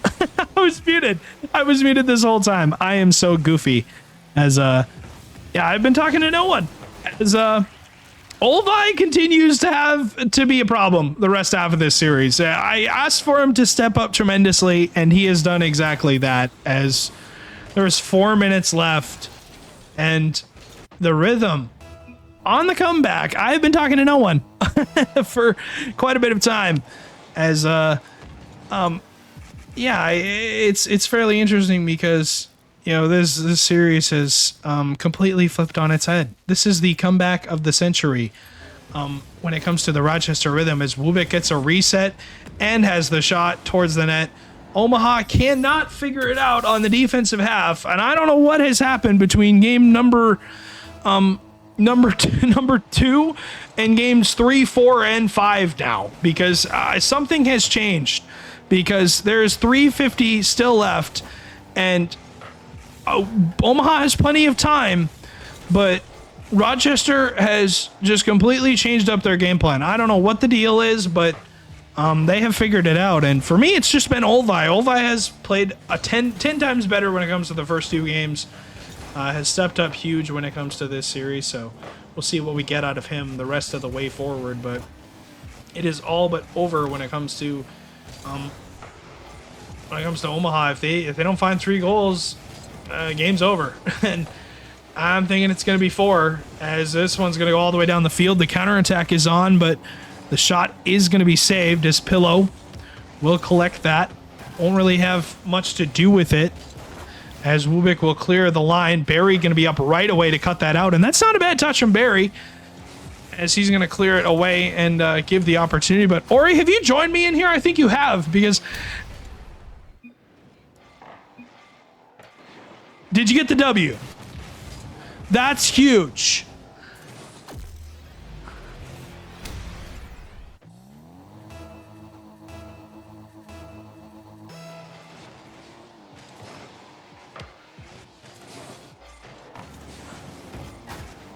See, so far in this game 5, and from what I've been hearing you yell about, Olvi's been playing really good. I looked at the scoreboard. Buffalo looked completely out of answers in this game 5. 4-0, half the game left. If you're Buffalo, you have to be thinking, you know, if Rhythm can do it, can we do it too? They're going to need to get something going. They're going to need to get the lid off the net, because every single second with a 4-goal deficit is going to matter so much. Wubik on the defensive half of Buffalo, trying to redirect it and can't find anything. Right to the corner is Dicey. Has a goal so far. It's 50 on the sidewall. Grab back to Olvi towards the net. It's open. If they can just get it on target, Dicey made his name, comes crashing in and gets a save, and they stay alive for now. Only 2 minutes left. Plenty of time still for Buffalo to get going. But yeah, it's Omaha came out flying the first 2 games. They really controlled the pace of play. And then Rochester in that 3rd and 4th game, I don't know what changed, but for me it was Olvi really started playing how I expected them to, and they pretty much just flipped a switch. It has been all Rochester since that 3rd game. And you're seeing it as Dicey gets the double. It's open. It's sitting on the goal. I didn't know one's able to clear it up. As Pillow will find an outlet, but won't have the shot on net. Olvi will have the clear. Wubik can't make contact. That's towards net. Big save from Dicey off of the demo. 1 minute and 20 seconds left. Oh, that's just... Dicey? It's open. Wubik. It's open. I mean, they don't need to score, Stewie, but oh my God, please. It's open. I mean, might as well make it 5 for the road, right? But I guess not. Dicey off the bump from his own teammate stay on the ball, and it's not impossible if you're Buffalo. You know, you're crossing your fingers, but as time ticks down, as more and more shots go the way of Rhythm, and as more and more of that boost goes away, as more and more of that clock gets burned, do you have what it takes? 40 seconds left. Maybe they get one here, and Barry, not out of the woods yet if you're Rhythm. It is possible, but is it probable, Stewie? This would be an improbable comeback from the Omaha Buffalo, who were down 4-0 and now cut the lead to 3. They have got to find some kickoff magic, as Barry will just fake it We'll give Nate a free ball and full boost. They do walk by Wubik somewhat, but on the rotation, Dicey will have the challenge, and that kills 10 seconds as Buffalo running out of answers here. And I don't know what happened between the second and third game, because Rochester just figured it out. And all of a sudden, they started finding the back of the net, and Omaha, they just stopped. They stopped scoring. And you see the rebuttal. You see the change that was made. Rochester have found another answer, and Omaha, I don't know what happened here, but Rochester, this is a massive win for them on the season, as they are going to move to 5-3. We'll go 2-0 on the night after their sweep, as that one's going to hit the ground. Rochester with the reverse sweep. That is, I mean, you love to see it, and this would have been tragic for Rhythm to lose this game. I mean, Wubik and Dicey on the same team, you already think they're going to be top 4, top 6 at the very least, but they've been, even from the few games that I've casted from them, they've been kind of quiet this season. 11th, this win, more so the lack of loss and the reverse sweep stops them from being in that bottom 4th, that really the trenches, as I like to call it, of the standings. And I mean, I'm sorry, I was looking at Rising Star. No, they're top 3. Never mind. Even then, about nothing. like, they're expected to be there, though. They are expected to be there. You're right. Being beat up by Buffalo, it especially with how tight points are right now for Challenger, if Buffalo get that win, they're all of a sudden contending for Rochester's spot, and it's like it's a 4-way tie for 3rd place almost. Mm-hmm. So that really helps them separate into that top 3, makes it really comfortable, and especially it's really helpful because we have a major coming up next week. Seeding's going to be important. Rhythm's going to love to have that higher seeding. And I mean, you were talking about Olva. I didn't get to see much of him, but at least in that game 5, he was the MVP for his team, at least last time I looked at the scoreboard. And I mean, if it was going to be a team to reverse sweep, it would have been Rhythm. Yeah, I agree. And Rochester, this is a big win for them, but Buffalo, they're not done on the night. That was only, their first series of the night. They've got one more to go still. The next one, obviously this one over in 5, but the next one coming up is going to be the Buffalo and the Maulers, and the Buffalo are going to play back to back. And I was wondering if this was was just a coincidence, and it is. Apparently it is. I guess that we're just gonna have the Maulers and the Buffalo once again, Warrior, which is weird because I don't know how that happened when it comes to the schedule, but I think a reschedule might have happened. There's no way that there wasn't. There was no reschedule. What? It is the exact same as the schedule. Yeah, it was like this last night too, even. So Omaha just got a lucky day, or a lucky week, I guess, for them. But they're gonna play the Bloomington Maulers. Did that happen with Rising Star too? Yep. And it's the same thing with Premier too. I guess Omaha is just they're just loved. I mean, I would love to see Mated Snake play more than once on stream. I think a lot of people would. Not just because he's a funny guy, but because his gameplay is just, flashy, fun to watch. But we do have to take a break. Indeed we do. Not a very long one, I don't think. We'll be right back soon. Indeed. And yeah. Ori, I'm excited. I'm super excited to see what we get out of the Bloomington Maulers. They are coming off of a loss to the Des Moines Derecho in 5. I gotta see. Obviously, Omaha coming off of a loss, but both of these teams coming off a loss. So, yeah, like Ori said, we're gonna throw it to a quick break.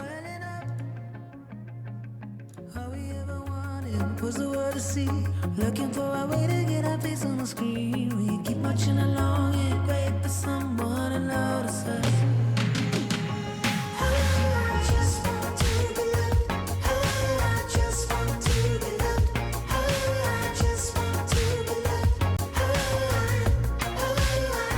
I just want to be loved. I just want to be loved. I just want to be loved.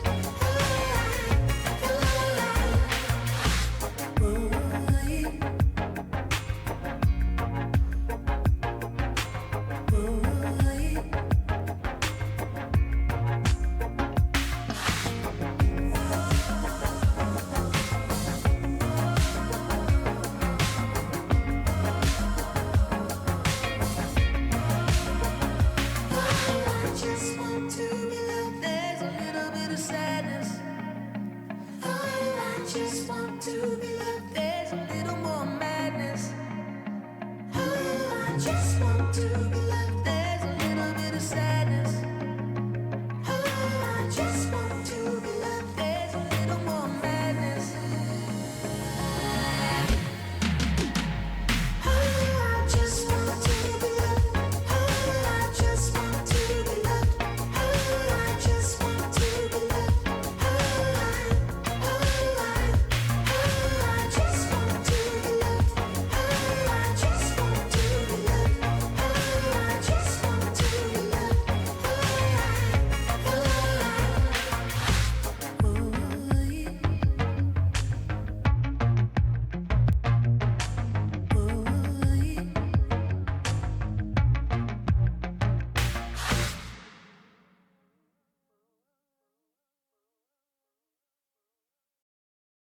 Dad, dad, dad, dad.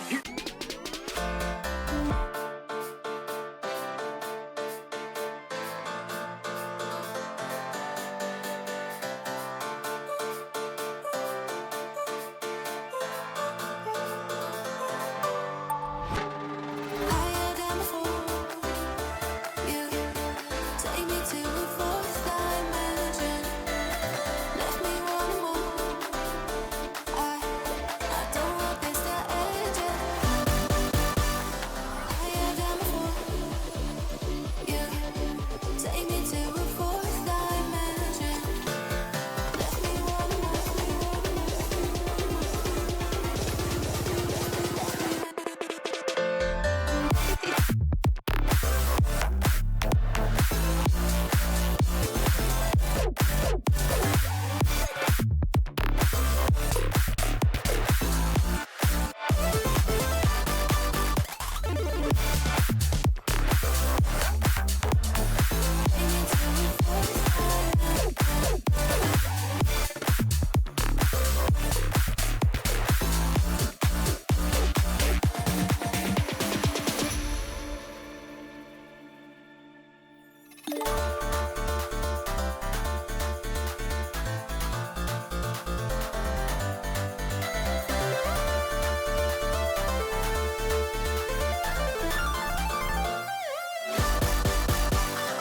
Higher than before, you take me to a fourth dimension. Left me wanting more, left me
Hand out, she holds. It's feeling like we've been here before. We're both so broke. That's something that'll keep us afloat. Don't walk too slow. We can't keep falling deeper again.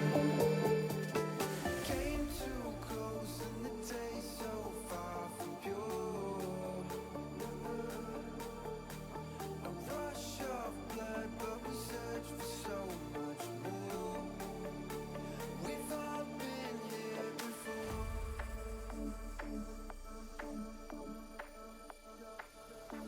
We've all been here before.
Welcome back, ladies and gentlemen, to one more series for the night. The Omaha Buffalo are going to play back-to-back. Shout out to Ori for joining me for this last one, as means I don't have to cast solo again.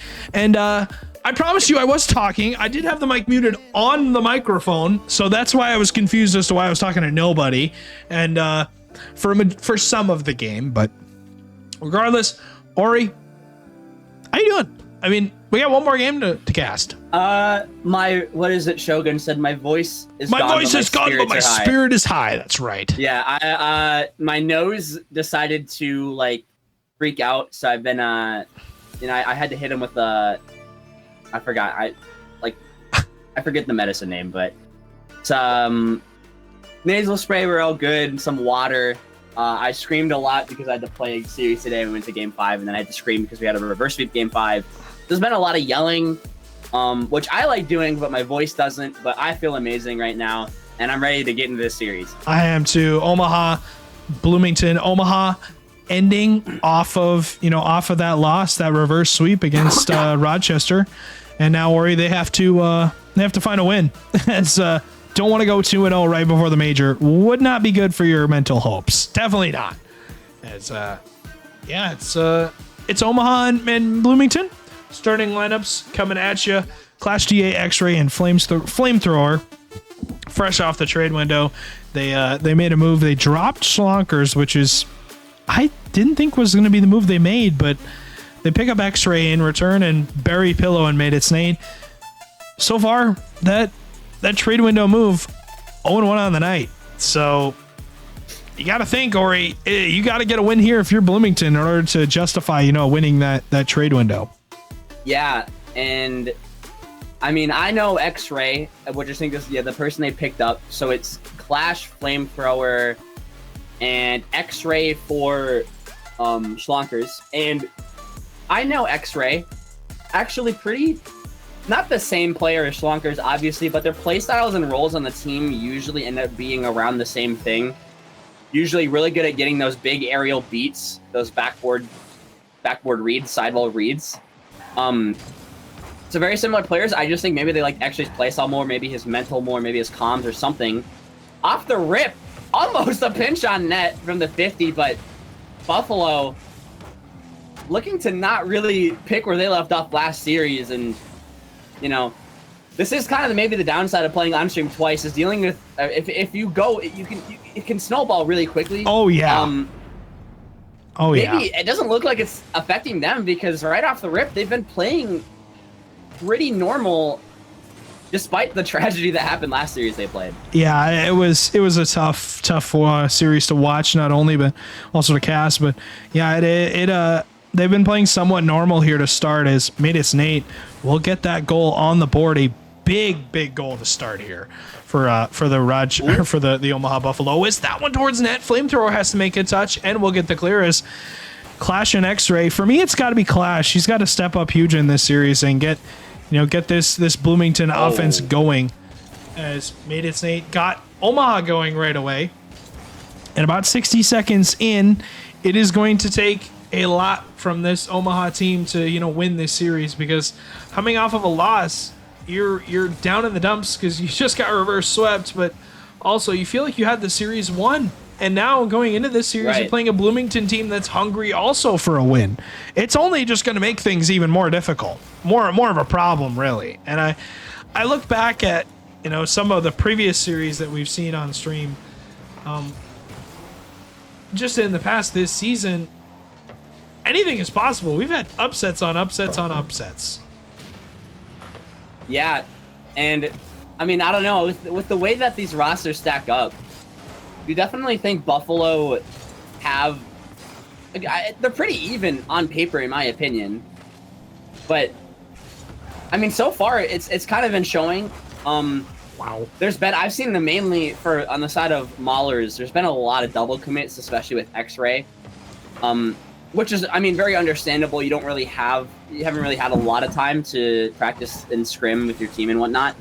So it'll be understandable if there might be some miscommunications, but so far it hasn't hurt them too much, as they're only 1 goal down. any quick play can change that. Maybe they can find something here, trying to bring it back in their own half. It's gotta, something's gotta alter here. You can't give this Bloomington team life. And Omaha hopefully going to continue what they've done so far to start. A pretty clean game so far, as they've held most of the possession and most of the chances, putting a lot of pressure on this Bloomington side to play defense. And so far, Bloomington really has not done the best job when it comes to clearing their line. I mean, you finally see here they do get out, but immediately you see an Omaha player with full boost and on the ball is a huge save from Barry comes out. That was towards net. X-Ray had an open shot, and I think Bloomington, once they get going, Ori, it's definitely going to be, a break of the ice moment where once they find the back of the net once, it's going to be important for them to continue doing that, because I think overall they could see themselves score more than one goal if they are able to get through that ice and break one time. But Omaha so far really just holding a lot of possession as they have a shot and they get it over the top of the flamethrower and he can't make contact on it. Yeah, Buffalo not looking like that game affected them too much, that series at least. That's a really good leave, and Pello using every single last ounce of boost he really had to score there off of a good flick from Nate. And I don't know if it's just been me, but it feels like Bloomington so far have been really quiet. Haven't really had a lot of scary offensive looks, at least in comparison to what Buffalo had, and you can really see that with the shots and the accuracy of those. I mean, Maulers have similar-ish shot total to Buffalo right now, but they just haven't found the back of the net. They haven't really found a threatening on-look shot so far. There's nothing that's been able to go in. Maybe transition here can get something extra. Huge beat in the midfield. Leaves Barry by himself. Does get the boost and the ball past one. X-Ray, not much to work with, manages to disrupt the play enough. Buys his team some time. Barry, though, turning on it quickly towards the backboard. It's dangerous. Nate tries to pass it off middle. Bit of an overcommit. Pillow trying not to get caught out. Almost does. X-Ray towards the midfield. Pillow with no boost gets the read. and Mahler's still looking for that first goal. Eventually they will score. I have confidence that Bloomington will find the back of the net once, but they got to live up to the hype as touch is going to go into the midfield for Pillow. It's cut out by Clash. Good turn from Flamethrower, but this game winding down, Ori, and really it's been all Buffalo, but X-Ray will find the shots, and he does catch the defense of Omaha lacking for a second as he will pinch it off of Pillow's car, and it will find the back of the net as X-Ray is going to give Bloomington a shot as they do not have a ton of time left, but they do have a goal, and they're able to win the kickoff somewhat to Clash, but kind of hits it away from himself. Pillow off that corner will dunk X-Ray, and likely this game over with if they can hit the ground, and they will, as Omaha will take game number 1. And like they did in the last series, Ori, they took game 1 and 2, but they got to close it out in 3 if they want to win. But for now, it's going to have to be a more concerted effort from all 3 of them in order to put Bloomington to bed, because they gave Bloomington life at the end of that game. Yeah, 1 goal game, even if it was kind of scored at the very waning moments. It's definitely not a comfortable situation to be in, but no, not by any means. They do take the win. That first win in the series is so important. Gives you a nice 2-game cushion at the very least.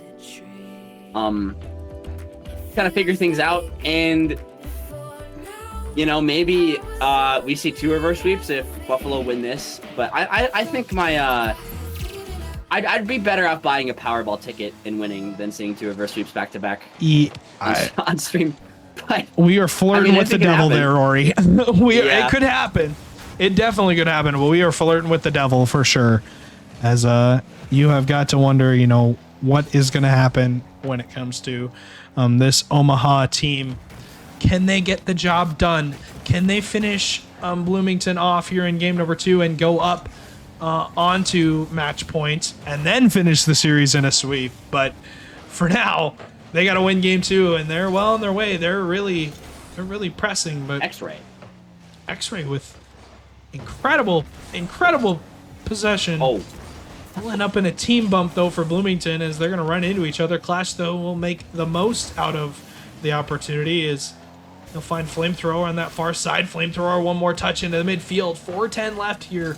Nobody scores in the opening minute, Ori, but Omaha looking to knock at the door. yeah. Pass middle, not finding anybody. Still a 0-0 game. Both teams not really having too big of an edge yet. Buffalo taking that in game one. X-Ray stays in front of the ball. Thought he had a mistouch middle, but he makes up for it. Clash low boost, manages to barely get there. And Bloomington have an opportunity on the counter attack. X-Ray couldn't really get the touch that he wanted. Clash with no boost, can't find too much. Drop down middle. Only able to find a 50. A lot of scrappy play in the corner here. It finally gets kicked out back middle, and again, Buffalo send up the ball away. X-Ray can't find too much. Flamethrower shot, flip reset towards the backboard, read by Barry, and Bloomington have had their chances at the net. They just haven't been able to find anything so far. Stuck in their half now, Omaha. Will collect that in the corner. X-Ray being chased by Barry, but X-Ray will leave the ball and let Barry touch it as, I mean, pretty much it was all, all Barry on that play. He was able to clear out the line and was able to get it out of his half, but we've got Omaha still in a tough spot as far as this defensive line goes. They do make one save for Barry, but they got to get out, and Bloomington really looking to lock him in. It's been a better game from all three of them so far as they've gotten a lot of offensive chances, but continuing that pressure that they had at the end of game number one as Barry and made its Nate gonna walk it out. Can end a 2-on-1. Nate chasing a bump on X-Ray. Won't find any touch on him, though, as we'll go into the midfield. It's been a lot of scrappy play, like you said. A lot of, give an inch and take an inch as these both teams really not willing to give much in this game number two. It's been as close as you could possibly want it, and to me, that favors the Bloomington Maulers. If they can really keep the game as close as they possibly can throughout the whole time, they're going to find their chances, Ori. It's going to lead to them getting the lead rather than Omaha, rather than them chasing Omaha the whole series.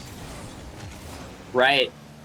And I think they want to be ahead in this game too, because if they don't find anything, they might be having to do what Rhythm had to do in reverse sweep, but still 0-0 so far. So strange to see such a low-scoring game, especially with how many shots we've seen. Not a single one of them has fallen in. Maybe here, but it's cleared away. Made it Nate, trying to find something on the counterattack. Finds the bump. Flamethrower is ready for it, though. Over to himself. Huge touch down the field. Pillow, thankfully, back for that. That was scary. Thought he might have put it back at his own net, but thankfully hits it wide. Flamethrower has a chance at net. The bump comes through. Off the post. Clash to finish, and he does find the first goal for Maulers in this game. Huge goal from Clash. Good finish there. Shoots it kind of right at Nate, but Nate doesn't get enough on it, and that's what you want to see. If you're on the side of the Maulers, is they're going to take the lead here with 59 seconds left in this game. This one's gone quick, Ori. It's been a quick game number two, as Perry will tie the game off the kickoff, and X-Ray full boost, can't make contact on it. Seems like he flipped upfield preemptively before any 50 or touch really happened, and that kind of led him to be kind of caught out, but still definitely reachable with 100 boosts, and it went from such a low-scoring game to, maybe Maulers are going to be able to ride it all the way out to tied, and then just as I'm talking about the scoreline, Clash puts another one over the defense. Huge goal from Clash, catching that Buffalo defense out. Poor Barry. No boost for him. Not able to really do much, as you got to kind of rely on that corner boost to spawn sometimes, Ori, and sometimes it just ain't there for you. It's just not there. Yeah, sometimes it just isn't there, and what can you do? You can only do so much, as the ball will go into a very, very good spot when it comes to the Maulers, as Flamethrower will get the second on the board. Not able to, get this one through as 27 seconds left. Flamethrower able to get this one through. Excuse me. I was looking at something else, but Bloomington gonna likely get this game number 2. Would be a big win for them, Ori, because they're gonna tie up the series and not put the ball in Omaha's court really at all. The ball is going to be in their court as they're going to have more of the momentum. As Clash will have the clear.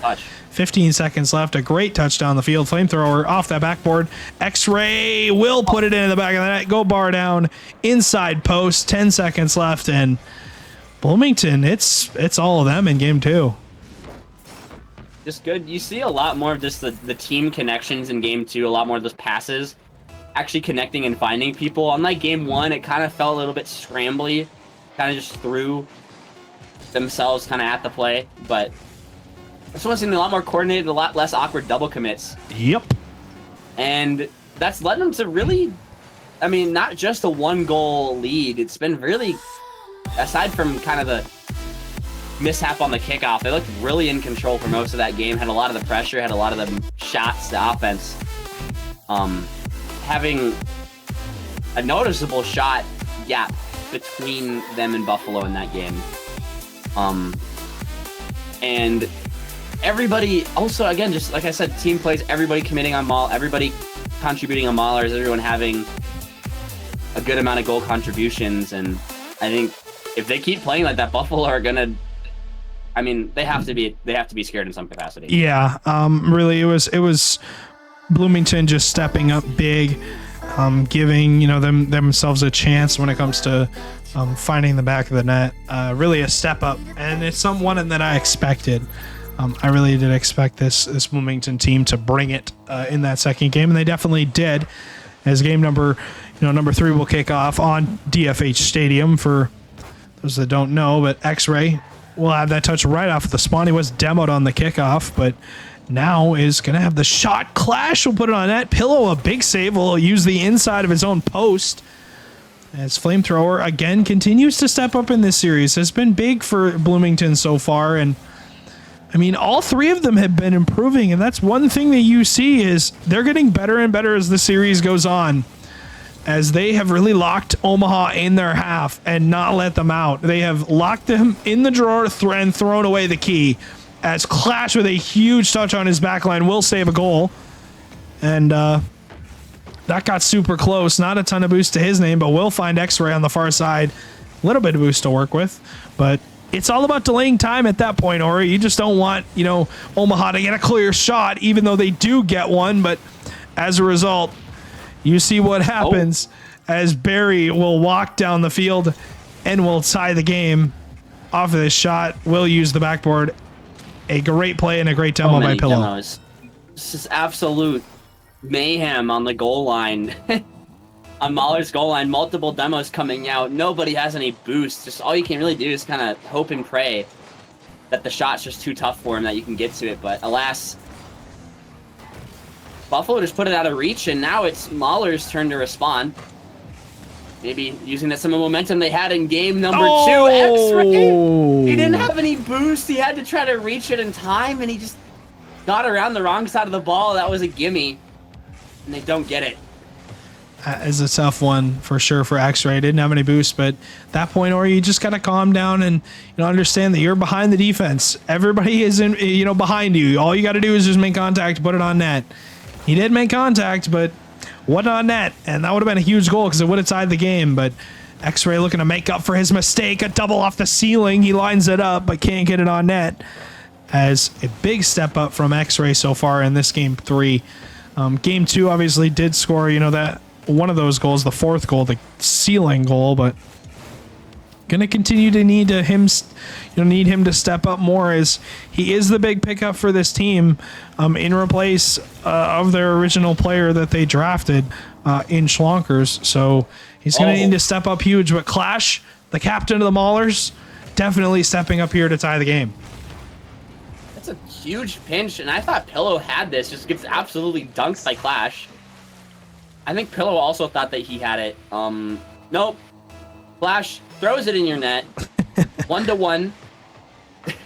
Little over half the game left. Clash again off the kickoff. Fake flip reset to the corner. Can't find too much after that. Big beat from the corner. X-Ray throws it at the net. Looking a bit scary. Beautiful pass out middle. Clash just shoot. Demo coming through. And it's just beautiful from Maulers.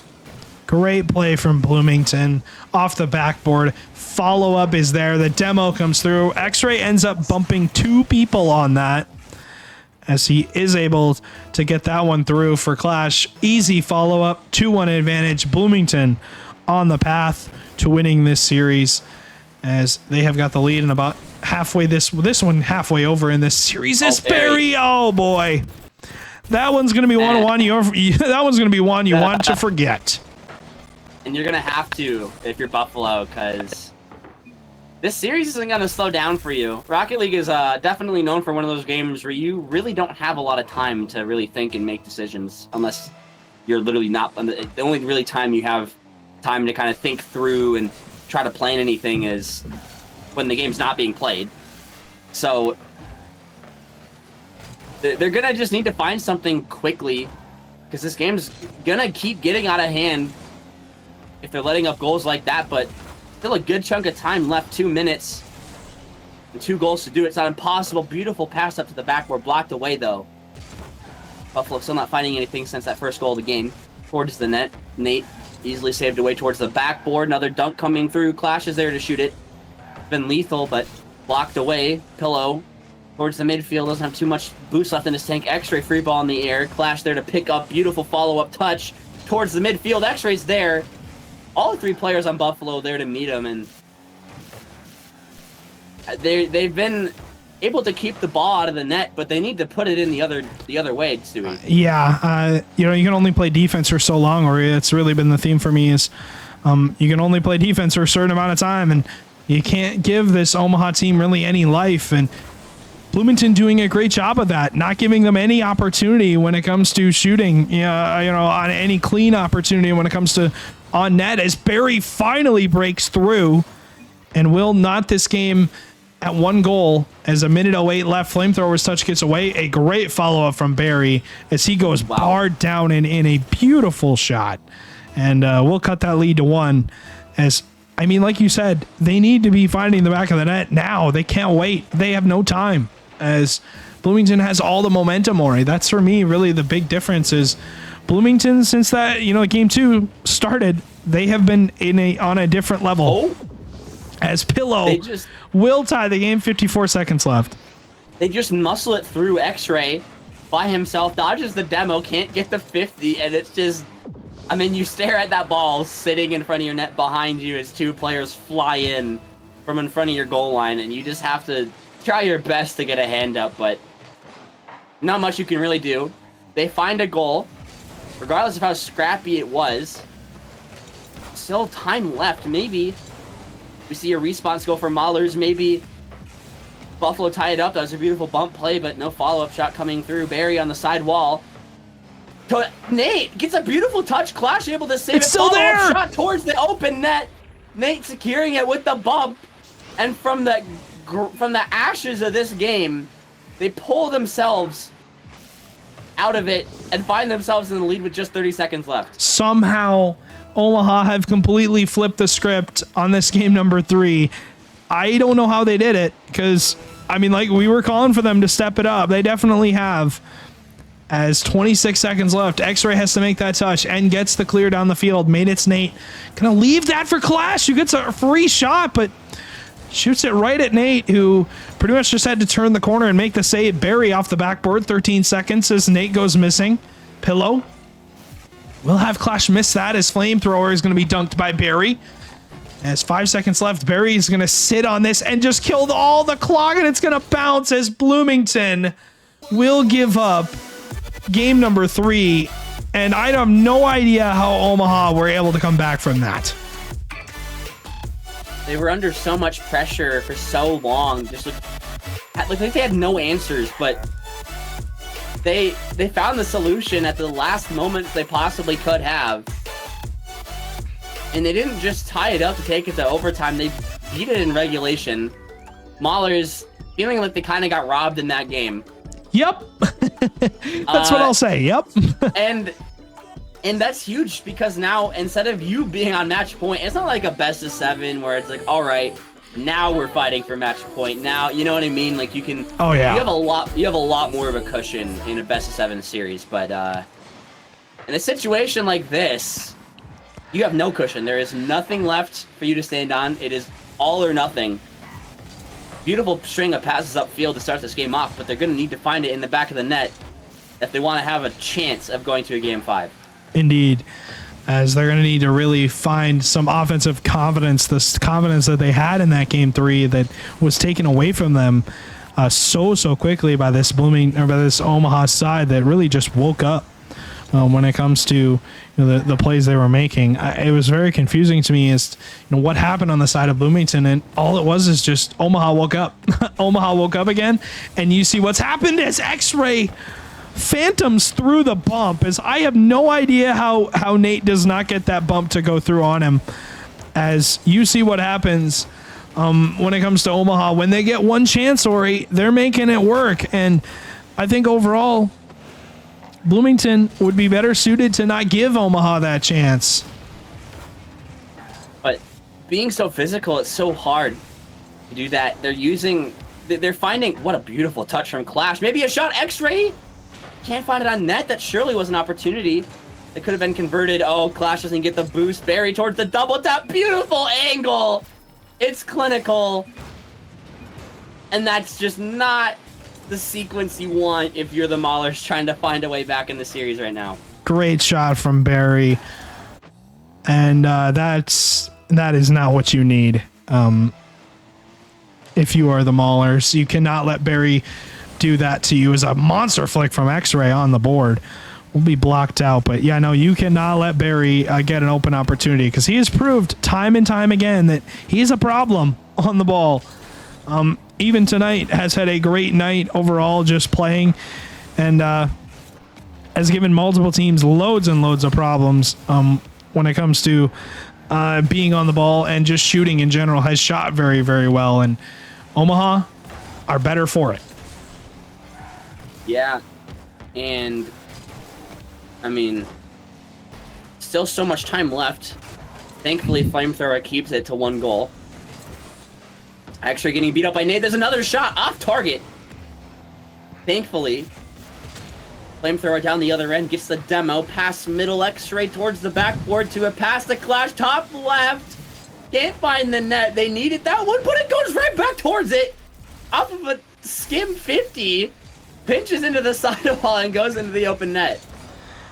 What? I mean, I have no idea how that finds out. I mean, Flamethrower gets out the protractor and says, all right, guys, I guess that's what we're doing now. Has no idea how that works for him, as he's going to pinch it, out of the corner. And sometimes it is just your day. That's what I'll say.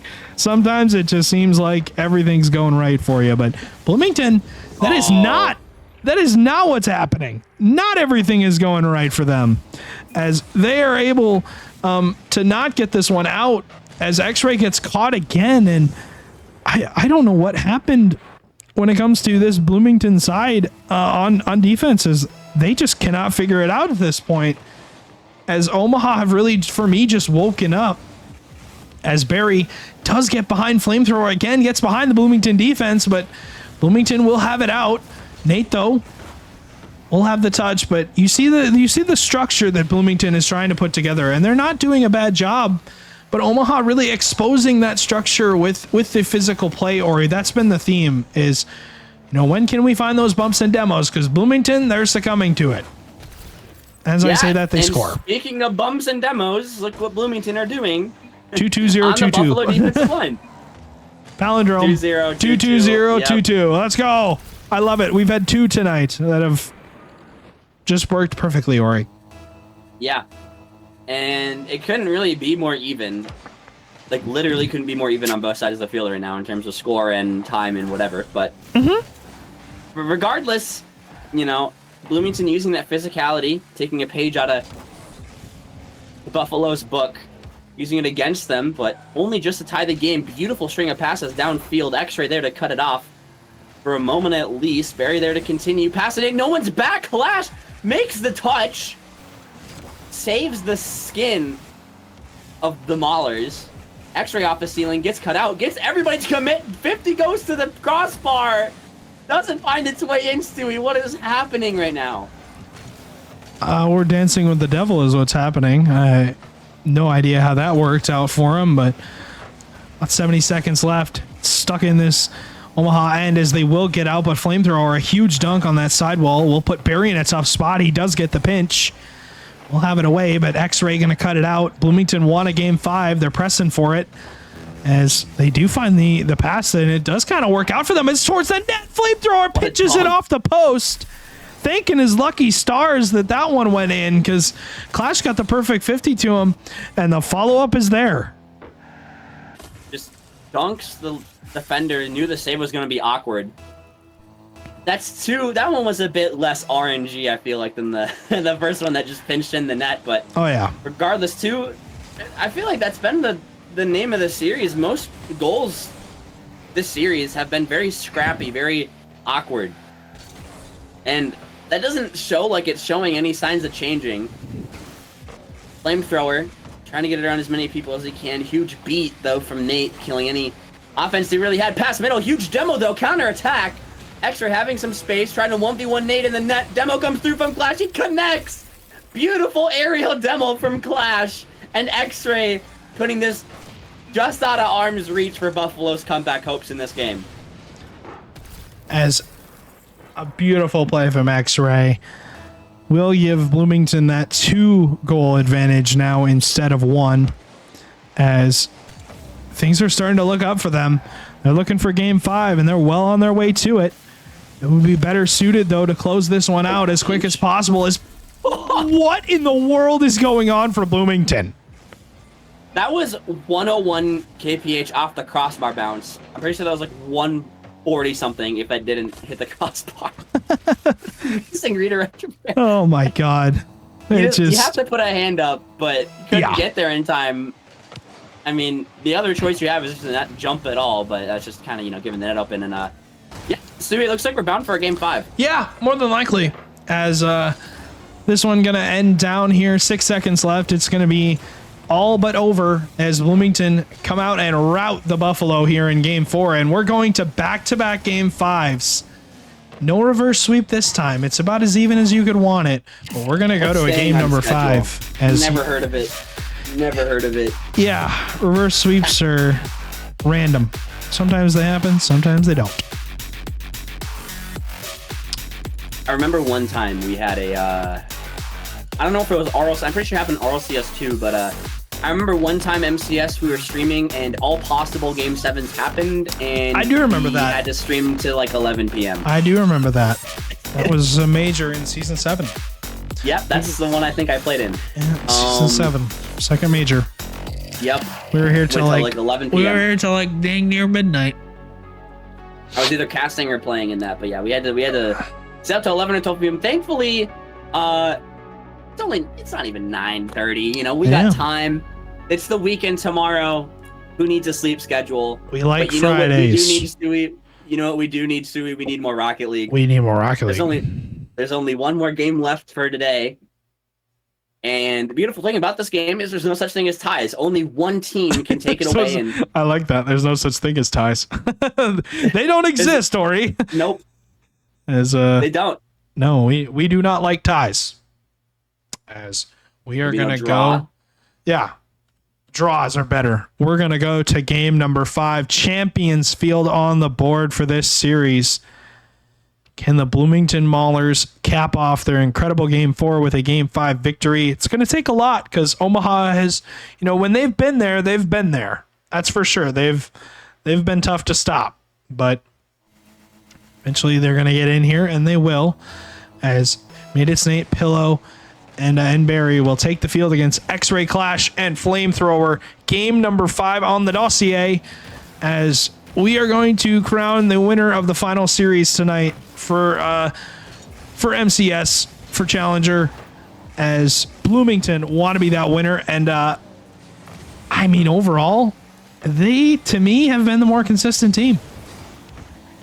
Yeah, game 5 heroics coming up from X-Ray. How in the world that first one was astonishing enough, but he recovers and pre-jumps and reads the top right bin shot. Literally couldn't have been placed any better. X-ray towards the backboard, this time on offense. The Clash who puts it away. Beautiful transition. You could not ask anything more out of your fresh pickup than that. Absolutely amazing. Beautiful pass to Clash. And Clash, I mean, he's loving this pickup because he's got open net upon open net upon open net to deal with. And honestly, you know, you got to feel like he's playing with Jason Wolf again. Yeah. As he's going to put that one in the back of the net. Huge play from him. As you know, you will see this Bloomington team go up by 60 seconds into this game 5, and we have not seen this Omaha team wake up again. Really, it's been Bloomington to, you know, tuck them in good night and put them to bed. As I got a feeling that Bloomington would love to do that, and so far the momentum from Game 4 has carried over. Ori, we always talk about heroics in Game 5, but for me, it's got to be, you know, who's going to step up big, and it's really been X-Ray. Yeah, and I mean, I was talking about him earlier. I know him from high school. Big player in the high school leagues. I've even teamed up with him in tournaments before, and I completely understand the pickup, and he's proving why. Really good player to play with. And, you know, what does this mean for... boy. What does this mean for Buffalo? Losing 2.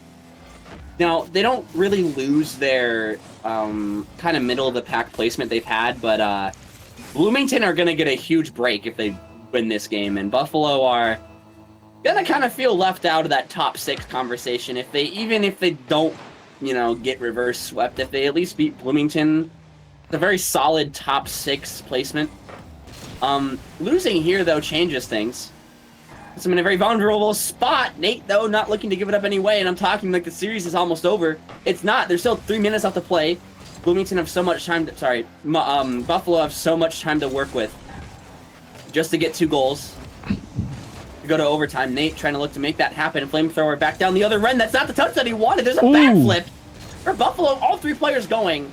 No one able to get contact. But even to your point, though, there's still a lot of time for Bloomington to think about. There's 2.5 minutes left where they got to understand, you know, guys, we got to hang on for 2 minutes and shut down the Omaha offense that has been somewhat decent tonight for both of the series that they've played. They found the back of the net more than once in a lot of the games. And, you know, you got to think eventually they're going to strike. And when they do strike, will it show up in a quick burst of 3-4 goals like we saw in that game number 2 game number 3, excuse me, where Bloomington had it all but won at 4-1 or 3-1, excuse me, and all of a sudden, Omaha just showed up, and it was 4-3 within a matter of a minute and a half. No lead is safe. Omaha, beautiful. Oh my goodness, that is beautiful. I don't know anymore though. I mean, this is just. I didn't even know what he was going to do. I thought he was going to go for a reset, but nope, he leaves it out to Clash. Beautiful finish. And just, I rated Clash really highly on my mock draft based on combines. And the reason why is because he just slots everything. He's just so lethal, not even in front of the net, just like anywhere on the field that he can shoot it from. He's gonna just put a lot of power, a lot of precision. It's so hard. Even if it doesn't go in, you have to make a back-breaking save to get there. Nate towards the net. Another offensive weapon has been quiet so far in this game, but not tonight. Tonight's actually been playing pretty well. Can't find the last formula, the last answer, the equal sign to get him that win. 3-goal deficit with a minute left, and they're stuck on their defensive half, Stewie.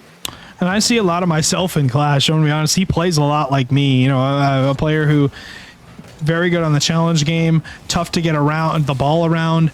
Always has a good touch on the ball when it comes to shooting wise. Especially in his half, is one of the more annoying players to play against because it feels like he is always there and he always has boost every single time without fail. But Clash, a player that has stepped up tremendously for his Maulers team in this game number 5. Can he continue it though? Because they got to put Omaha to bed. They can't give him any opportunity as far as this game goes. This has got to be, done and dusted right now. As 18 seconds left, it's looking that way, Ori, as they're controlling the game, and Omaha tripping over themselves as they do get it off the backboard. The 50 comes out, flamethrower burns his way through the defensive line. And that's it, Stewie. That was, I don't know if they can get 2 with 10 seconds, but it's a lot better of a percent than 3. Flamethrower just says no, blatantly on the goal line. It says, nope, you're not scoring. You're not getting one on us. You're done. And we're going to win. We're going to... that's huge for Maulers, too, to be able to go up in standings like that. And conversing on the side of Buffalo, if you're a Buffalo fan, if you're a Nate fan, that's just tough. Yeah. Yeah, it is. That's a tough one to deal with, Ori. You got to think that, what would be different if Omaha was just a little bit more consistent on the night. But 0-2, not what they want. Not what they want by any means. And, they had the lead in both of the series that they played, Ori. They could have won both of the series that they played quite 100%. easily. Obviously, the reverse sweep makes sense, but it was within their grasp, like you're about to say, the whole night. And that's even worse because if you just get pooped on, 2 series in a row, sometimes it's like whatever night. Then, but it's not your night. But when you're literally, when it's in the palm of your hand and it just slips through twice, it's tough. It hurts. It to deal with so much more. Yeah. It's aggravating, I will say, more than anything, by far more than anything. But that will push Omaha.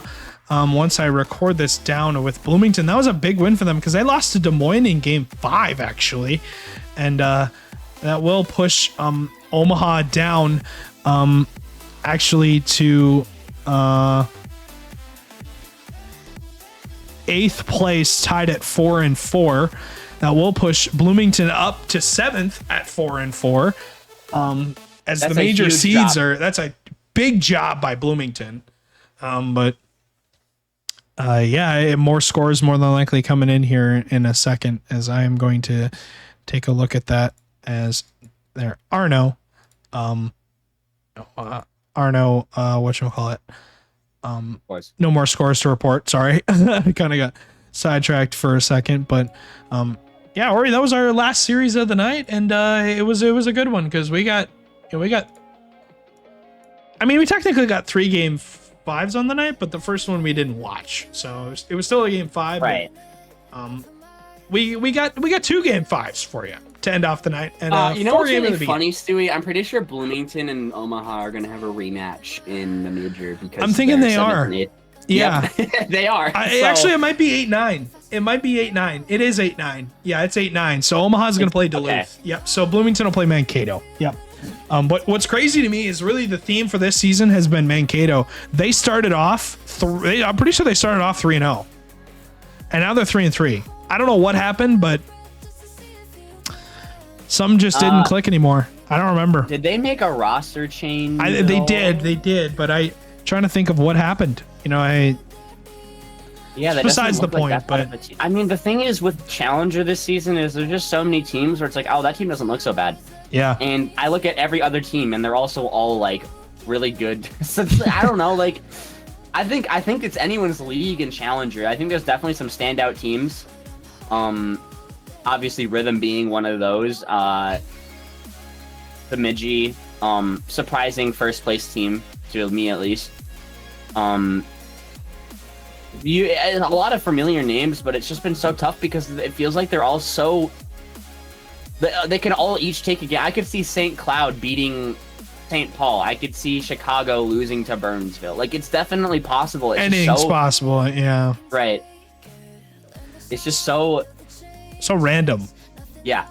Yeah, I agree. So very random. As that was our final match of the night, the Buffalo losing to the Maulers. Buffalo going 2 on the night. Tough for them, but nevertheless, can't be perfect. But both of the series they played were very winnable. So you know, what can you do? But yeah, thank you, thank you guys for joining us for this kind of impromptu stream that wasn't expecting, but did get the W's in our RLCS quals, so we'll move on to day 2 uppers for that. But regardless, Ori, thanks so much for joining me for the latter half of this series, for the latter half of the night, and glad you got a win. Unfortunately, it was against my franchise, which I'm not happy about. Well, But you're just gonna have to suck it up. exactly, And you won an RLCS, man. I'd say. I say that's a fair trade. Yeah, what would you rather have? Would you rather have your Rising Star team win, or you lose in RLCS, or you win in RLCS and having your Rising Star team lose? I'd rather have my RLCS. I'd rather have win in RLCS and win in Rising Star. That's what I'd rather have. I'm just too good. I'm not letting that happen. You're just the better player tonight, Ori. But appreciate you joining me. Appreciate everyone joining us as still working on a possible stream tomorrow. It might be a community night. Got to find a streamer, unfortunately, is yeah, more RLCS quals for me, but yeah, also matches to play. So I'll throw it to a possible stream tomorrow, but nevertheless, thank you so much for joining us, and we will see you, I guess you could say, when we see you.